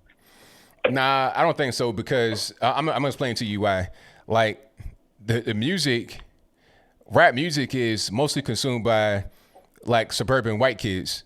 In reality, that's who, like when you go to the shows and stuff like that, like if you go to a Beyonce show or a Jay-Z show or any like rapper, if you go to a show, it's gonna be a mostly white audience if they're like a big name. Now if they're a small name and some little hole in the wall club, they're mostly black. But when you go to one of these big venues with big rappers, it's mostly white. Now the issue is that a lot of what happens in the music is what people already were doing. It's not that much of an influence, really. Now, some guys might get influenced, but that's not because of the music. It's because they don't have any kind of structure at home. If you got a proper structure at home, then you're not going to be so easily influenced by the outside world or what you see on TV and stuff like that. All right? You got to have the structure. If you got your proper structure at home, then you won't be affected. This is why the white kids out in the suburbs are not affected. The primary consumer of rap music are not affected by it because they know what's right and wrong. They understand how the music is just fantasy. It's just like watching the movie. If you watch Scarface or something like that, you won't go out and just start selling cocaine or start shooting people because it's a movie. It's fantasy. It's not really real. People don't understand that when they don't have any kind of structure at home and they just reach out to whatever they see and just internalize it. Fair enough point. I understand your point. Nevertheless, I know your time is valuable, so have yourself a great evening. All right, thank you for the call, man. Definitely appreciate it. Bye-bye. All righty. Shout out to the caller. Most certainly appreciate him. Yeah. You got to have your structure because, I was always into rap. Rap was my favorite thing. Like, I'm a big rap fan. I used to have, when CDs were cool back in the day, when everybody had CDs, I had binders. I had like 300 CDs. I mean, music was really big. I know a lot of songs, but see, the thing is, I always had a proper structure. I was always a bookworm too. I was just a smart kid in the hood. So I was never involved in any of the stuff that some of my friends were involved with. I got guys that's dead. I got guys that's in the penitentiary, never come home again. But I was never into that. And they kept me kind of away from that. They was like, no, don't be over here. Just do your thing. And I always did that. I was always a good, smart kid in the hood. That was me, you see. And I had a proper family structure. Even though I had a single parent household, my dad was always around. I always had my uncles and grandfathers, everybody. Like, I will always be over at my dad's house or my uncle's house or somebody. Family structure is very important. A lot of kids don't have anybody. They might have their mama or their grandmama and that's it. And sisters and stuff like that. And they just pretty much are out there and they're looking for male role models. They go to TV, see rap music and internalize that. But it's not the music that's a problem. It's the lack of family structure is a problem. Because if it ain't the music, it'd be something else. It'd be the dope boy just outside that they see, and they want to be like him because they see he got money and he's popular. That's kind of how that goes. But even if you see that in your hood and you got a proper family structure, you know, don't go that direction. You know that you got a game plan and how to execute it. I had the game plan on how to get out of the hood. That was my whole thing. I would be in my room writing in my notebook like what I'm going to do in the future, how I'm going to get out the hood, how I'm not going to be here. You know, that was my mind state. But you're not going to have that if you don't have the structure. But I digress. Let's get back to the calls. Shreeves, what's happening? ABL, can you see me? Oh, I got through. You got through, man. Yeah. Can you see me on screen? I see you well. Yeah. What's going on? Everything's good, man. Long time, man. What's happening? Oh man, chilling. They're taking my GOYA away now, ABL. My GOYA. Yo, they're taking my GOYA. They took away my Uncle Ben's, which by the way are both in my cabinet right now as we speak. Right. Like my Aunt Jemima. I grew up off these things too, man. My cream of wheat. Remember our cream of wheat, man? That's our cereal, bro. Yes, indeed. I love cream of wheat, man. They can't take that away. If that goes away, I'm rioting. I'm protesting. Me too, man. Yo, next thing you know, this is what's gonna happen, right? They're gonna be like, so I'm not allowed to eat GOYA no more, right? I'm not allowed to have Uncle Ben's the same way anymore, right? Or cream of wheat. Next thing you know, okay, you can only eat Asian rice, Shreeves. You can only eat Asian rice because you're Asian, so I can only enjoy coconut jasmine rice. Next thing you know, anything with chopsticks and a little rice patty hat on it, it's gone. It's gone.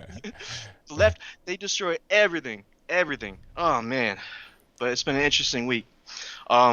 Ghislaine Maxwell, ABL. Yeah, how do you man. feel about that? Hey, they gotta have a camera in the cell. Make sure it doesn't leave. I mean, several cameras in the cell because she is at the highest of the high list to get knocked off immediately. Immediately. And I agree. Next thing you know, you're gonna have the guard's gonna look like Clinton. You see all the memes that are going around. On honest note though, and you know me, because I've always been screaming save the children and do all this. Maybe 4 years. People can look at the live streams from like 3-4 years ago. I've been screaming like before Epstein got caught. I was like, we're gonna get this guy. We gotta get this guy. And I was upset obviously when he got offed, but we already knew that was going to happen. So my fingers are crossed right now because we got to save the children. We got to do this for them. And if anybody's interested about that stuff, I won't get into it anymore because I know you're short on time. But if you're interested about that stuff, I like to post a lot of stuff about, the New World Order, the Luciferian, totalitarian, one world government people, Bill Gates and Henry Kissinger. You heard about that? Did you hear about that? I didn't hear about that, no. So they were saying basically everybody's got to get that little tattoo now with the microchips in it, and I think they were both saying this is why we need a one world government going forward, and it's like what? Nah. You just had what do you think about that? Yeah, I'm not a fan, not at all. You heard about a lot of the I want to say ambassadors to a lot of the African countries were saying basically like they're not accepting the vaccine. Have you seen that? I have seen that, yeah. And good for them. They know what's going on with the vaccines. Absolutely. We're not taking this. No, none of that. You already know that. So, last thing, that mail-in ballot. You saw that the picture I sent you? No. About. So I sent it to you on IG. By the way, again, you can follow me on IG. Everybody about the New World Order stuff and all that other stuff. I don't want to talk about that right now. But I sent you on IG a picture of a text, and I get these texts. Yeah. ABL. Yeah, I got that. Yeah. Yo, it's like 3 times a month, bro. Like I'm getting 3 times a month they'll text me, right? And it's like, Mary Lou, we want you to send in your absentee. Mary Lou, do I got a little bow on my head? Like, what's going on, man? So, but I'm telling you, ABL, like maybe 3 times a month, I'll get a text from the Democratic Party saying, hey, we want you to come out to the convention. Oh, have you sent in for your absentee ballot yet? And it's like, absentee ballot? It's like, no. And usually I'll cuss them out. I'm not going to lie. Usually I'll cuss them out. But I sent you that other one just so, if you wanted to, post that up or show people. But essentially, yeah, it's like all the time they contact me. And I'm like, I'm an independent, a registered independent. So I don't even think they really, like, know who they're sending this stuff out to. Like, they're just blatantly sending it out. And I think that if other people are getting these things, like, people need to speak up, because if you're getting these things, that's another form. A dead cat got a mail-in ballot request. Right. What? So what do you think about it? You think it's going to get worse, or what's going on with this whole thing? It'll get worse before it gets better. Like, as we get closer to the election time, it'll get worse because they're going to get more and more desperate. And, you know, the wall's closing in. It's like, what can we do? We got to do really crazy things. It'll get worse. But once November hits, it'll miraculously get better. Yep. Disappear, right? Everybody gonna be dead silent. No more movements. Oh, IG's completely taken down. No more movements. You know, for the LG, whatever the hell, Al Qaeda, LGBT, Al Qaeda, whatever, ABCDD, you know, whatever. So yeah, I mean, to me, it's just I'm waiting for it because like you've been calling this. I've been calling the Epstein stuff, and you know, again, save the children, everybody. Thank you, everybody, for you know, constantly commenting on that and bring that up because, like you said, ABL. It's one of the most important things that we can't lose sight of, you know, is actually fighting for the children's lives and you know, against the sex traffickers. And if you notice, Trump is incredibly vocal about that stuff. A lot of people, even I think Chrissy Teigen was online because she's on that list, by the way. Chrissy Teigen and John Legend, they're on that list, and she was on a tweet. And Chrissy Teigen was like, "Oh, if you're burning me for being on the Lolita Express, you got to burn Trump because he's one of the elites and pedophiles." And it's like, what are you talking about? He booted him out of Mar-a-Lago when he found out what he was, and he actually went to the authorities and actually pushed that to make sure that happened. And then he brought him in under his administration, and now we got Maxwell. So what are these people talking about? And they're trying to bring up some case where the accuser said that 13 years ago he was at an Epstein party and, you know, did whatever to her. It turned out that people are trying to use that case like, oh, see, this is a court case because it's a court docket. You know, you can actually look it up. I don't know. I'll send it to you, but it's a court docket. You can actually look it up. But the accuser dropped all charges, obviously, and admitted that she made the whole thing up. So it's been crazy, and people have been trying to push that on. I'm like, come on, man, that's old news. All these people fake rhetoric. As soon as I tried to correct somebody like that online, as soon as I said that, the whole pink hat thing narrative came out of her. You know, like of course. I was like, see, that's all you got. Of course. That's all you got. Yep. Mm-hmm. Without double standard, like you said, like you always say, man. Without double standards, they got none. They got none. And all the things that they're guilty of, they're pointing fingers at everybody for. That's right. That's right, man. Wait, thank you for the call, man. Definitely appreciate you. Absolutely. I had to get on camera because I went on IG with L Michelle. And L is great, yo. Shout out to L. But I was like, damn, I feel like I'm cheating on ABL because I've never called. I never called. I always call in, you know, on my headset because that's what I'm rocking right now. This is a great headset, by the way. But yeah, I've never done a video. So hi everybody, this is my face. You get to see now. Come into the Discord and the ABL Discord and chat with us if you want to. But shout out to everybody and peace out, ABL. Be good, brother. Take care. I'll check you, brother. All right, shout out to my man Shrews for the call. Most certainly appreciate him. And thank you all for being here. Definitely appreciate you guys. If you like what you're hearing so far, give me a thumbs up on the video. I got time for a few more calls. We'll get to those right quick. Let's go ahead and keep it rolling. 310, you're in the line. Who am I speaking to? Hey, Mr. ABL. My name is Anthony. How are you doing, sir? Everything's great, man. Can't complain. Good. Well, Mr. ABL, I am a African-American police officer in the state of California. I don't really have a question. I just have more of a comment, and just wanted to thank you for really preaching the truth out there. I've lived through or worked through two of these now, just anti-police rhetoric incidents. The last one was the Mike Brown incident, and the whole FTP thing, and all of this had started, and just really opened my eyes to everything. And now I'm living through this and really thought there was no hope, and really started to question like if I am really the bad guy. And just finding your guys' videos on YouTube really, really helped me, and is really getting me through this and helping me to go out there and still police every day.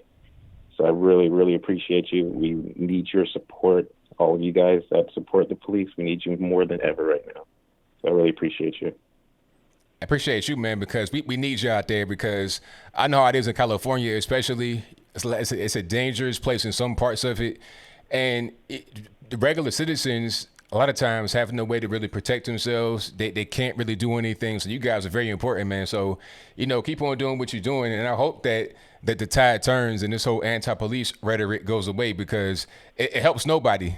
Nobody wins in this situation. You're absolutely right. So I really appreciate you. Just keep the support. Keep preaching the truth, sir. All right, thank you for your call, man. Definitely appreciate you. Thank you. Yeah, shout out to the officer. Hey, man, keep doing what you do, man, because we need you out there. You know, if you feel like this is what you want to do, this is your calling, this is where you at, then I say keep on doing it. If you feel like this is not what you want to do, you want to move on, I understand. But the police that's out there, hey, y'all keep doing it, man. Keep on doing it. Don't get demoralized. If you can't do what you do anymore because it's just physically impossible, I understand. But if you want to do this, you want to keep on rocking, man. We need the police. Don't let anybody say that, oh, no, we don't need the police, defund the police. Nah, we need the police for sure. And we love the police, absolutely. Yep. All right, caller, who am I speaking to? Hey, this is Leo from Oregon, believe it or not. Paradise, Oregon. All righty, man, what's going on? So I just wanted to call in and say, hey, I've been a long-time supporter, or not incredibly long, but a longer-time supporter. I'm called Decato on YouTube. You pronounced the name right, by the way. Well done. Way to go. All right. A lot of people get that wrong. They call it Decato and stuff like that. But so what I wanted to talk to you about was the whole concept of racism. I'm going to make it really quick. Racism doesn't really make much sense. A couple of simple examples I could throw out there. Let's say, for example, you have a sister, and she's within procreating age. What is the genetic factor that will keep me? I'm a white guy. What's the genetic factor that will keep me from reproducing with, say, your imaginary sister here? I don't see any factor that would prevent that from happening. There's one. It's the Rh factor, or blood type factor. See, I'm O negative. I cannot have a baby with anyone that's O positive. So that's the only thing that would separate me from having kids with your imaginary sister. Let's put it that way for the context of this argument. Right. And another thing that defeats racism really, really pristinely in my mind is, do you know what we're really made of? What really makes us who we really are as far as the physical component? I'm not really sure. I know, like, bone, water, muscle, but beyond that, I don't know. It's your brain, right? That's where all your thoughts come from. That's where all your, all your senses communicate to, right? Yeah, definitely. Have you ever seen and I'm just ranting here, but have you ever seen a video of brain surgery? No, I haven't. Okay, so if you crack open a black person's skull and you crack open a white person's skull, I can guarantee you, and you can look this up on your own if you want to, I can guarantee you they were exactly the same color on the inside, right? Right. Your brain is gray, white, pink, if there's a little bit of blood on it.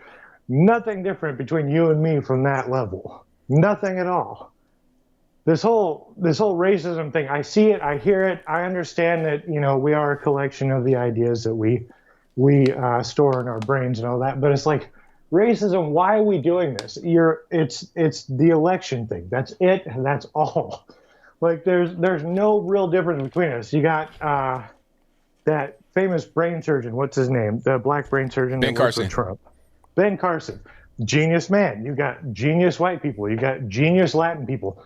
Our intelligence runs the spectrum because of certain genetics, but it has nothing to do with color. There's so little that separates you and I, it's laughable. A really quick example, unless you're a weirdo. Do you like chicken? Yeah. Oh, me too. I get a bucket of KFC because I'm out on the West Coast. Get a bucket of KFC, nail the whole thing down myself. Delicious stuff. What is this racism nonsense? I'm sick of hearing it, man. The last of the laws, like redlining, died 60 years ago. Like, there's no more huge racist laws holding anybody back. There's nothing separating us. And a last finishing note, I'll throw this out here for you. I love this. My archaeology teacher says this all the time. He says there's only one race. You know what race that is? Human? Human race. Yes. Thank you, ABL. Yeah. I mean, you understand it. I understand it. The people that watch your show understand it. Why are we still here? Why are we still here? It makes no sense. Anyway, I love what you do. Keep doing what you do, and have yourself a good night, man. All right, thank you for the call, man. Definitely appreciate you. Yep. All right, shout out to the caller. And thank y'all for joining the show. You guys are fantastic. I got time for a few more calls. I'll do super chats at the end of the show in about 15 minutes.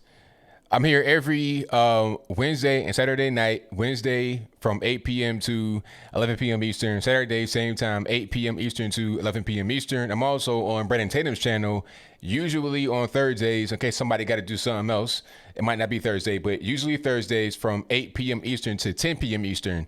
So I do my stream 3 times a week. I'm also on the Facebooks, the Instagrams, the Twitters, and I occasionally stream on Instagram. Really rarely, just kind of like randomly, I may stream on Instagram.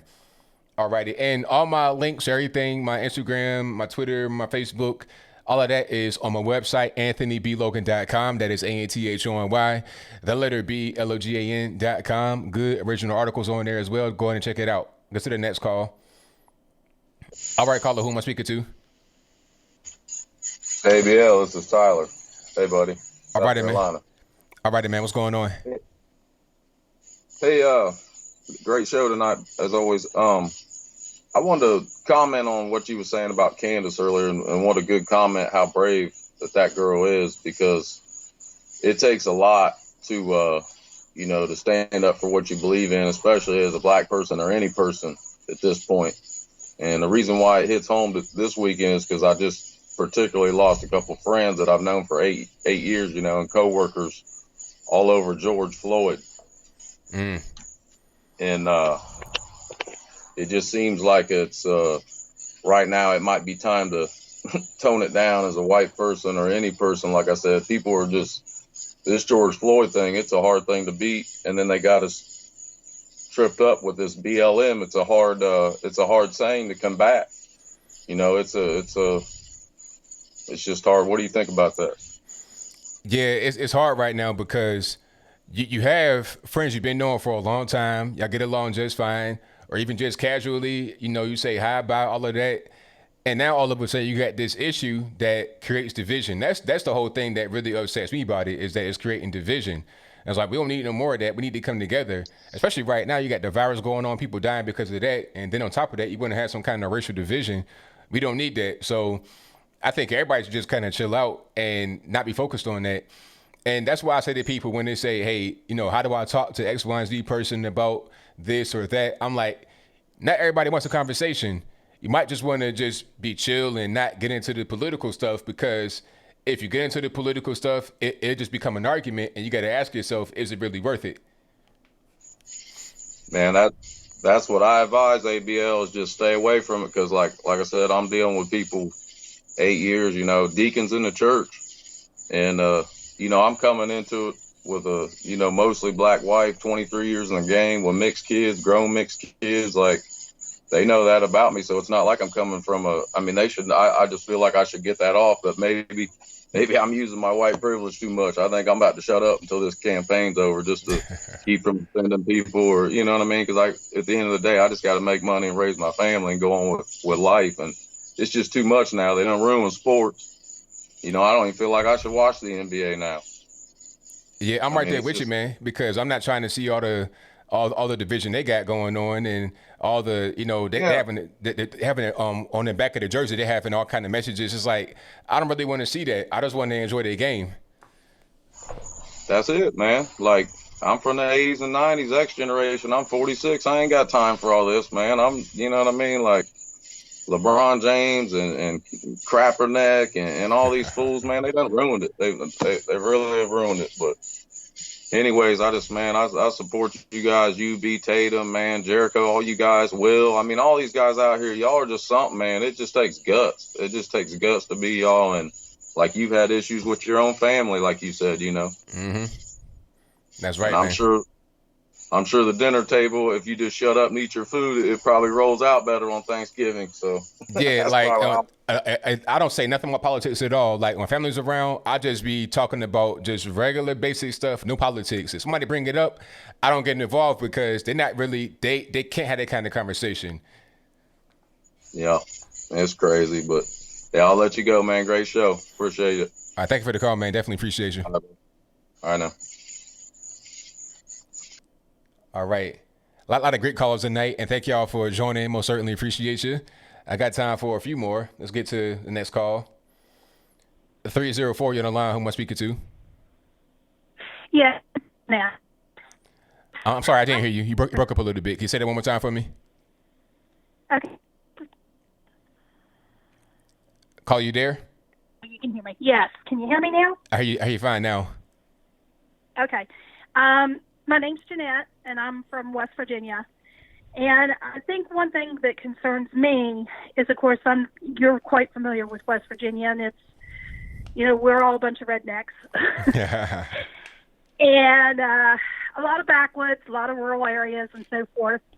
And what really concerns me is about a month and a half ago, I had two friends of mine from totally opposite ends of the state, one in Clarksburg, one in Beckley.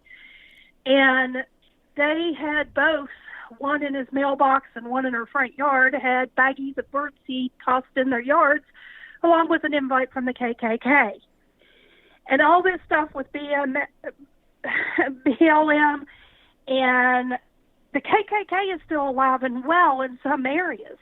And I'm really seriously concerned if we don't get this to pull together, putting those two heads together, and after seeing the guys down at Stone Mountain really has me worried. Especially in some of the rural areas in which the state I live, if I go to call the police, there's only 2 state troopers for my entire county. And it may take them 45 minutes to an hour to even get back to me if they even call me back. So in some of these hollers, some of these redneck ways, I'm really scared when this stuff's coming into our front yards. I mean, what do we do?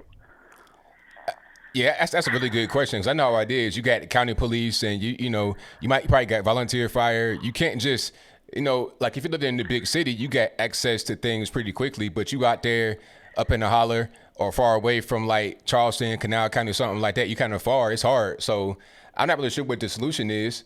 I just say everybody in the neighborhood, everybody in the community just kind of band together and kind of sit together. It might be a small little area, maybe even a small hollow, but sit together and don't let some of the subversive groups come in. Well, but the sad thing is that we're, like I said, the area in which I'm at is in the middle of nowhere. Yeah. We don't even have a grocery store at this point in our entire county. And, we have 2 restaurants, that's about it. And it's, it is a lot of older generation, a lot of backwoods. Like I said, we are a lot of rednecks. And I know of some of these hollers, when this gets kicked off, I mean, I don't even know if my neighbors, which side they lie on, because you can't even talk to anybody about it because you don't know who's on which side. Yeah. And like I said, I do know, I do know they've been promoting and they've been advertising. It was a little over a month ago. But, I really am worried that when this stuff comes down, if it doesn't settle with the election and it comes down to it, it's not going to end good for either side. And anybody that's caught in the middle, we're kind of in a mess. Yeah, I mean, you got a good point. But one thing I will say is that what you said about it, possibly dying down by the election, I think that happened because it was a similar thing going on in 2016, if I remember correctly, with all the Black Lives Matter stuff and all the, defund the police. I put out a tweet like right around the same time in 2016 talking about that. So I think that after the election is over with, it'll pretty much down. But as a valid concern that you have, I'm not really sure what the answer is to it, but that's a very valid concern. I just say be aware the best you can. That's all I really could say. Well, I'm just so glad that you're out there, and you guys, and I listen to Brandon and Jericho and stuff and all, because, it's nice knowing that not everybody thinks they have to choose one side or the other, that there's a whole bunch of us in here in the middle that just want to solve this and go along with life and enjoy everybody living together peacefully and not have to be one side or the other. I think the further BLM pushes, the worse it's going to get. I think it's the worse it's going to get, and I really don't want to see it come to that. I hear you. So keep doing what you're doing because we need you. Because there's some of us that are out here sitting in the middle of nowhere that are really terrified of what's coming. Right. I'm with you. Well, thank you for your call. Thank you. And, that's a deep question because I know how it is. West Virginia, one thing I tell people is like, if you're living in one of these big cities, you get all these resources. It's not like that everywhere. People live out like way far away. You might get little villages like 100 people or less, and you're far away from everybody. You don't really. Some people don't even have running water out where they live at. Not everybody lives like in the city kind of environment, or even have access to city amenities. Having a grocery store and stuff like that, even having a Walmart is a luxury to some people. I done seen it. Where I was born and where my family is at in Kanawha County, it's pretty straight. Like it's small, like in Rand, up the river, like Rand, Montgomery, Bell. It's small, but you can get to Charleston 15 minutes, 20 minutes. You can get to Quincy, all this and that. You got little stores and stuff. But that's, if you go way out, Boone County, Logan, it's nothing out there. So what do you do in that situation? That's a very good question. I don't really know. One thing like people in the chat were saying, make sure you armed. But everybody's armed in West Virginia. But if you're not armed, you got to do so. But that kind of goes without saying to be armed. That's a normal thing. Everybody got guns. Your grandma and everybody got guns in West Virginia. And if you don't, then you need to, for sure. But see, having the Walmart is necessary in some places in the country because without Walmart, there would be nothing. I'm talking about absolutely nothing. Zero. Like even when they built a Family Dollar, it was like a big deal in Rand. It was a really big deal because in Rand, there's actually no stores. They closed 7-Eleven. I think it's something else now, but all you had was 7-Eleven. That's pretty much it. You got to go down a little bit or go to town, as they called it. Hop on the bus and go to town to get to a grocery store. Go down to Corridor G and stuff like that to get your food. You can't just, the access to things just ain't really there. And that's in Kanawha County, which is the biggest. All right, I got time for one more call, and then I wrap it on up, put a bow on the top. 502, you're on the line. Who am I speaking to? Hey, this is Nick from Louisville. How you doing, ABL? Everything's good, man. What's going on? Man, it's the first time I called into your show. I appreciate your hard work, putting in all the truth for us conservatives. I was going to call and comment about LeBron not going to put a message, but two of these last few callers touched my heart. The cop from California and the lady stuck in the holler, just, the liberal media is putting so much stress on us as Americans and trying to divide us. But I want these people to realize we can control what we watch. We don't have to listen to their narrative. We can control the stuff we're putting in. And with social media nowadays, you see something, it could be happening halfway across the country, but you feel like it's right there just because you're absorbing it. So the lady in West Virginia, just relax. That stuff's way down in Georgia. Nobody's coming to get you. But there's nothing wrong with preparing, take care of yourself and your family. And the police officer in California, just stay safe out there, brother. I mean, I'm sorry that you might feel like the narrative's against you, but believe me, everybody knows in their hearts we need police, because if there's not police in our community, it'd be the worst thing that could happen in this country. And if anybody wants to research Sunrise Movement, that's the type of stuff that's going on in our schools. Millennium Millie has a good video on YouTube called The Sunrise Movement, and I just suggest anybody check it out. And that's all I got. Thank you for the call, man. Definitely appreciate it. All right, thanks. All right, shout out to the caller. That'll be right for me tonight. I thank y'all for calling into the show. If you were not able to get on, I'm sorry. Don't blame me. Blame the white man. It's the white man's fault. But no, I mean, time is just limited.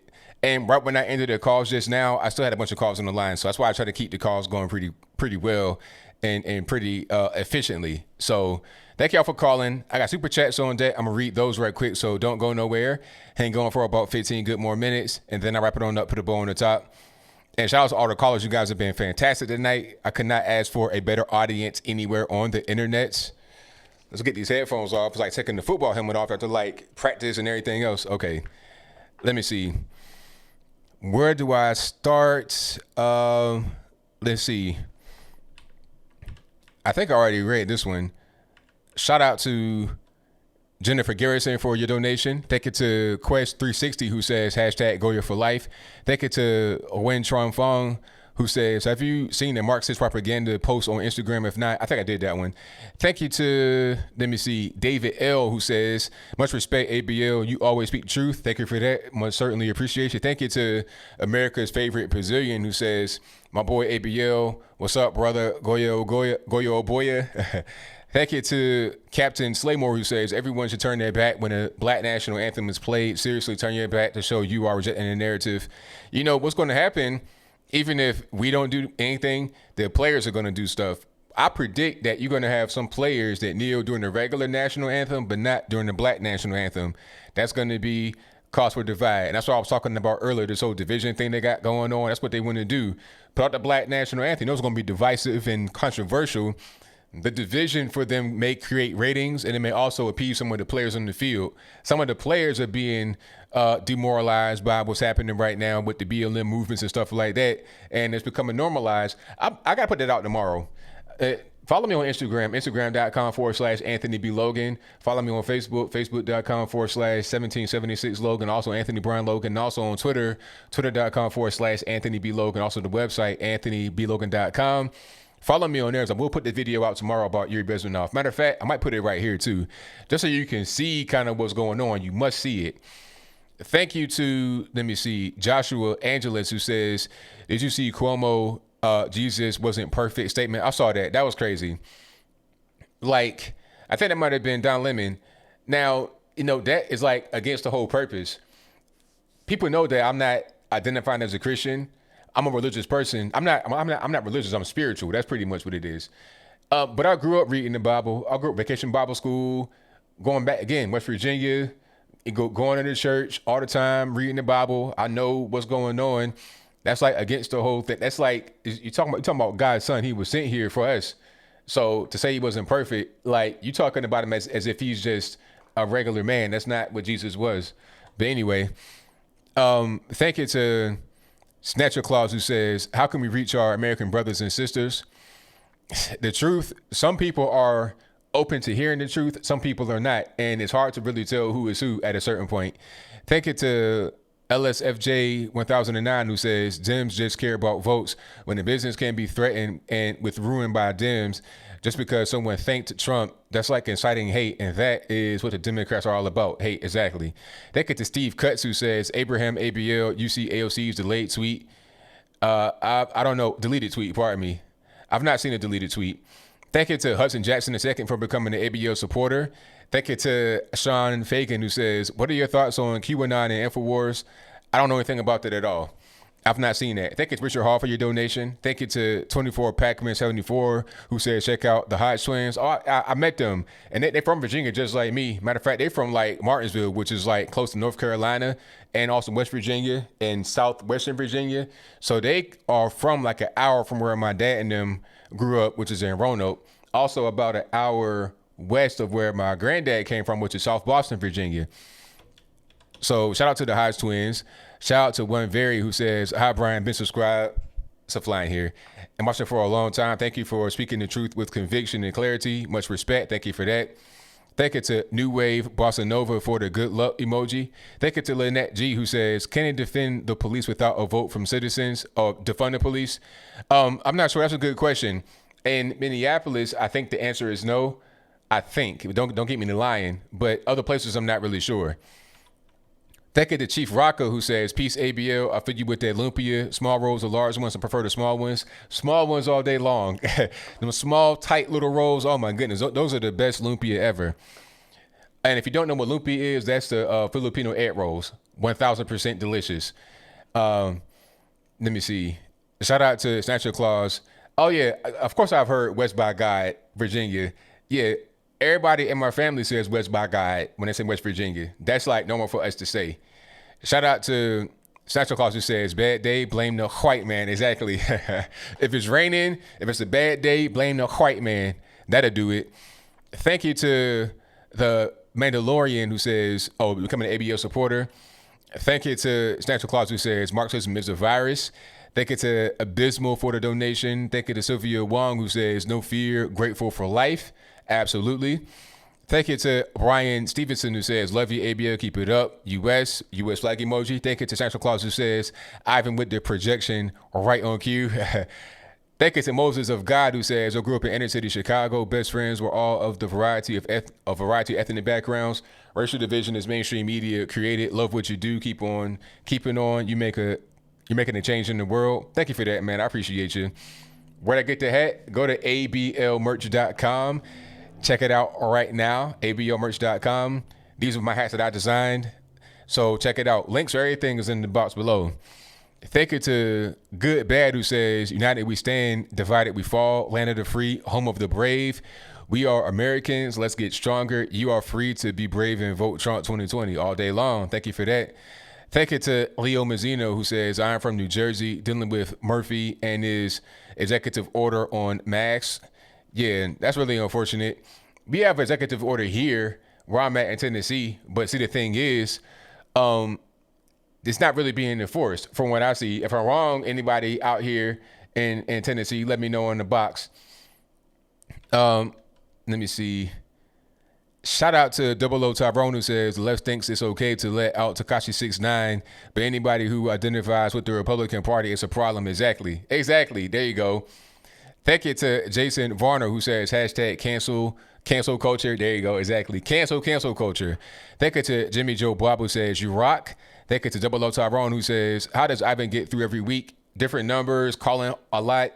He's a super fan. That's what he is. Thank you to Poofy who says, have you heard of Don't Walk Run Productions? Yeah, I heard about them. And I follow him on Twitter. He's a good dude. Right-wing YouTuber, does everything himself like you. I review his scripts. Do you like his work? Yes, I like him. Really good guy.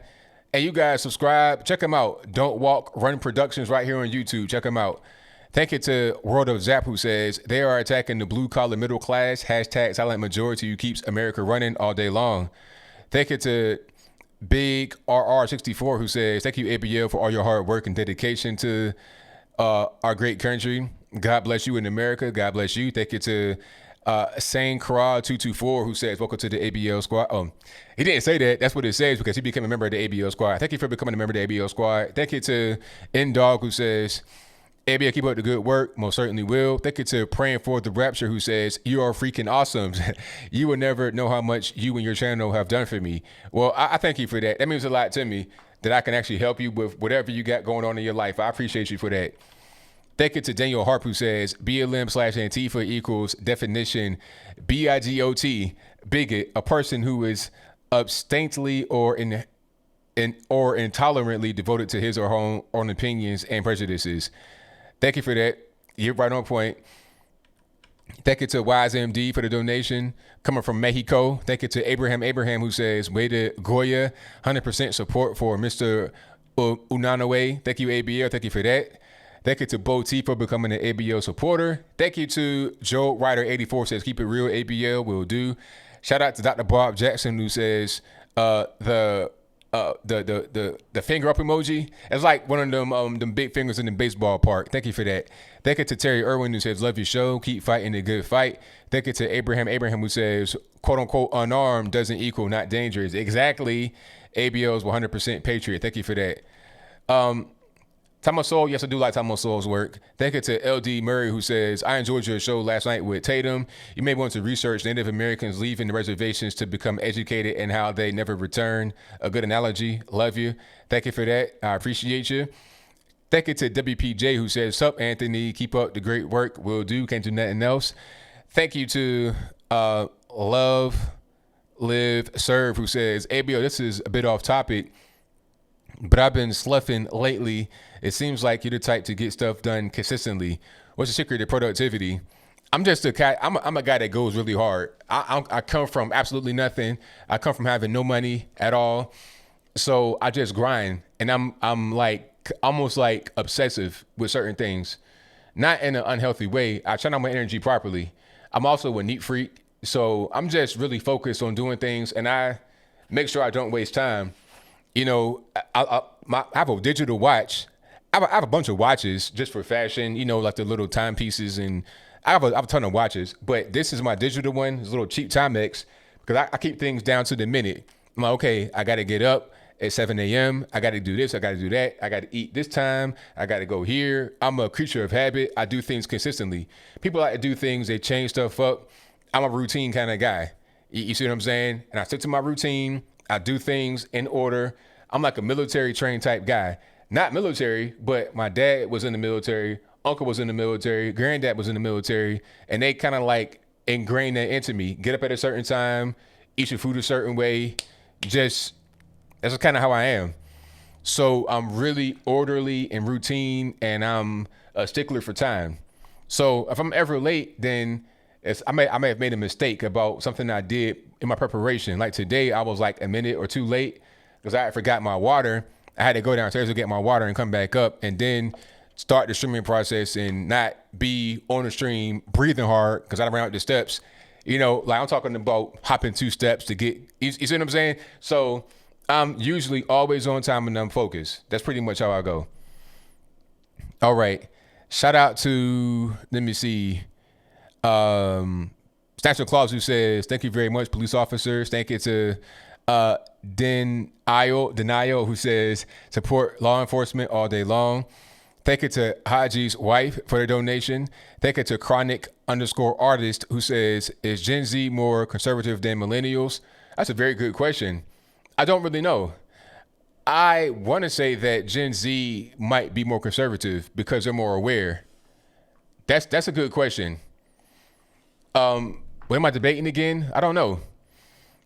That's a good question. I'm not really sure when I'm debating again. Whenever, really. Whenever, wherever, if it makes sense. Like, I get debate requests, but with toxic people. I don't want to debate a toxic person because I feel like it's unproductive, even if I win. Because I'm not trying to get dragged down this weird kind of rabbit hole on the internets. I'm gonna have a productive debate. Thank you to 50 Antho, who says, I was an officer in California caller. Really appreciate you, sir. Keep up the good work. Hey man, thank you for your donation. And keep on doing what you do, man. We got your back 1,000%. All righty. Shout out to Haji's wife, who says, can we get a protest started with All Lives Matter too soon? I mean, I wouldn't do that because I feel like the protests are the problem in general. All right. That's just my opinion. Let me get back to where I was. Thank you to Snatcher Claus, who says, turn off your TV, it's doing nothing good for you. Thank you to, oh, you know what? I can't watch TV. I can't watch regular TV anymore. What I watch on TV is news and like HGTV, like Home Improvement. But any kind of scripted TV show, like The Watchmen and stuff like that, I've not watched anything like that in years. Shout out to, let me see, Rock Boozehound, who says, have you seen the left-wing plot to start a race war in America on Mr. Reagan's channel? You think it's true? I've not seen that, but I know who that is, Mr. Reagan. I'm going to go check him out. Shout out to Sega Shooter Games, who says, Anthony, I'm looking for context on Trump's view on Mexicans. A recent video mentioned Trump complimenting Mexicans while pointing out their problems. I can't find it because CNN pops up a lot. If I can find that, I'll post it. But what he was saying in context, I can tell you, and you can verify it once you see the video that I post if I can find it. He was saying that, look, they're not sending their best. They're not sending you and you. He was pointing people in the crowd. They're sending their murderers and the rapists and people that are not good. Now, some of them are good people, but they're not sending us their best. We want the best people from Mexico, not their garbage. We don't. I mean, that's just a thing that is what anybody would want. If you get Americans to come to your country, you don't want the garbage, the gangbangers and the thugs from America. You want the best. You want y'all. You don't want the guys that then, kill somebody, touch little kids. You don't want that in your country, regardless of where they come from. You don't want that. Thank you to Mia Strong for the donation. Thank you to Joe Ryder 84 for the donation. Thank you to, and they say, ABL, keep preaching. You're truly one of the smartest people on YouTube, period. I appreciate that. Thank you. Thank you to Gannon 1X56, who says, why won't Democrats let Trump send the kids in cages home? Hey, good question. Thank you to Son Goku, who says, Ivan secretly works for CNN. Exactly. Thank you to Jordan, who says, I'm losing business as I embrace and thus share my Republican values. Should I suppress myself, in your opinion, for the sake of customer retention? I mean, if you're in a business where you kind of got to be quiet, I really wouldn't say nothing. You're not necessarily suppressing yourself, but you're not trying to have your political stuff interfere with your business. Now, if you feel like it's worth it to go out there and say it, then you got to understand not everybody likes that. It'd be the same thing if it was the other way around. Like if you have liberal views and people don't like that and they go away. I mean, that's just it's part of it. I knew when I came out and started being vocal that I had nothing to lose. And I didn't even really care because I was at the point where it was like, it's just like whatever. I didn't care if I lost money. I mean, that was just kind of where I was at. But, I'm single at the time, not now, but at the time I was single, I had no kids. So I didn't even really care. But if I have, when I have kids, it might be a little bit different if I was working somewhere and the political thing was getting in the way. But now I got it to the point where that's not really a factor. But I understand why some people may want to go out there and say certain things, but you got to check yourself sometimes. Depending upon what you're doing and if you are able to withstand the loss from people not wanting to deal with you because of your political point of view. Thank you to you, Eyeball, who says, no ABL. We all thank you and God bless you. Thank you for that. I appreciate you. Thank you to Caleb Lightworker, who says, thank you. And thank you to Dumpster Fire, great name, who says, love your content. What do you think about the world trying to convert our wealth to digital currency? Keep up the great work. Sincerely, white guy. Not a big fan at all. Digital currency, I feel like they can control it. They can turn it off if you do something wrong. If you get caught, if you get caught in the wrong place. And I feel like it's a way to just control people. I'm not a fan of that at all. Although, really, unfortunately, most currency is digital. I don't think we should go to all digital or to a point where you don't have banks. You understand? Like, I just don't really like that. I don't like the whole idea of the chip, and that's already been written. Thank you to Cranberry Langers, who says context is talking about illegals coming from the border. And shout out to Minerte Anunciada. Hopefully I didn't butcher that, who says, love your show. Check out a fellow conservative comic pro, Mike S. Miller, on his channel, Blacklist Universe. He's got a new comic on Indiegogo, The Magnificent Seven. Check it out. Will do, for sure. And that will be a wrap for Super Chats. Thank y'all for joining. You guys are the best audience on the internets. I will see you guys next time live. I'll be live again Wednesday. Same time, same place, 8 p.m. Eastern to 11 p.m. Eastern. I'll be live on Brandon Tatum's channel Thursday of next week from 8 p.m. Eastern to 10 p.m. Eastern. And then I'll be live again here Saturday from 8 p.m. Eastern to 11 p.m. Eastern. All right. And thank you to Hodges White for becoming an ABO supporter. Thank you all. Thank you all, the PayPalers, the Patreoners, the Super Chatters, the Cash Appers, the Super Chatters. What else? The viewers, the subscribers, the listeners, the sharers, the downloaders on the podcast. Thank you all for being here. I'm out. Shout out to the moderators doing a great job. You got Bill from the Hills. You got Shreves, who called in earlier. You got Elijah Jean. You got Killer Sushi. You got Zealand Zen, True Helper. Thank you all for being here. Couldn't do it without you. We got Ansel, of course. All you guys are fantastic. All right. That'll be a wrap. So until next time, y'all be safe. I'm out. And peace.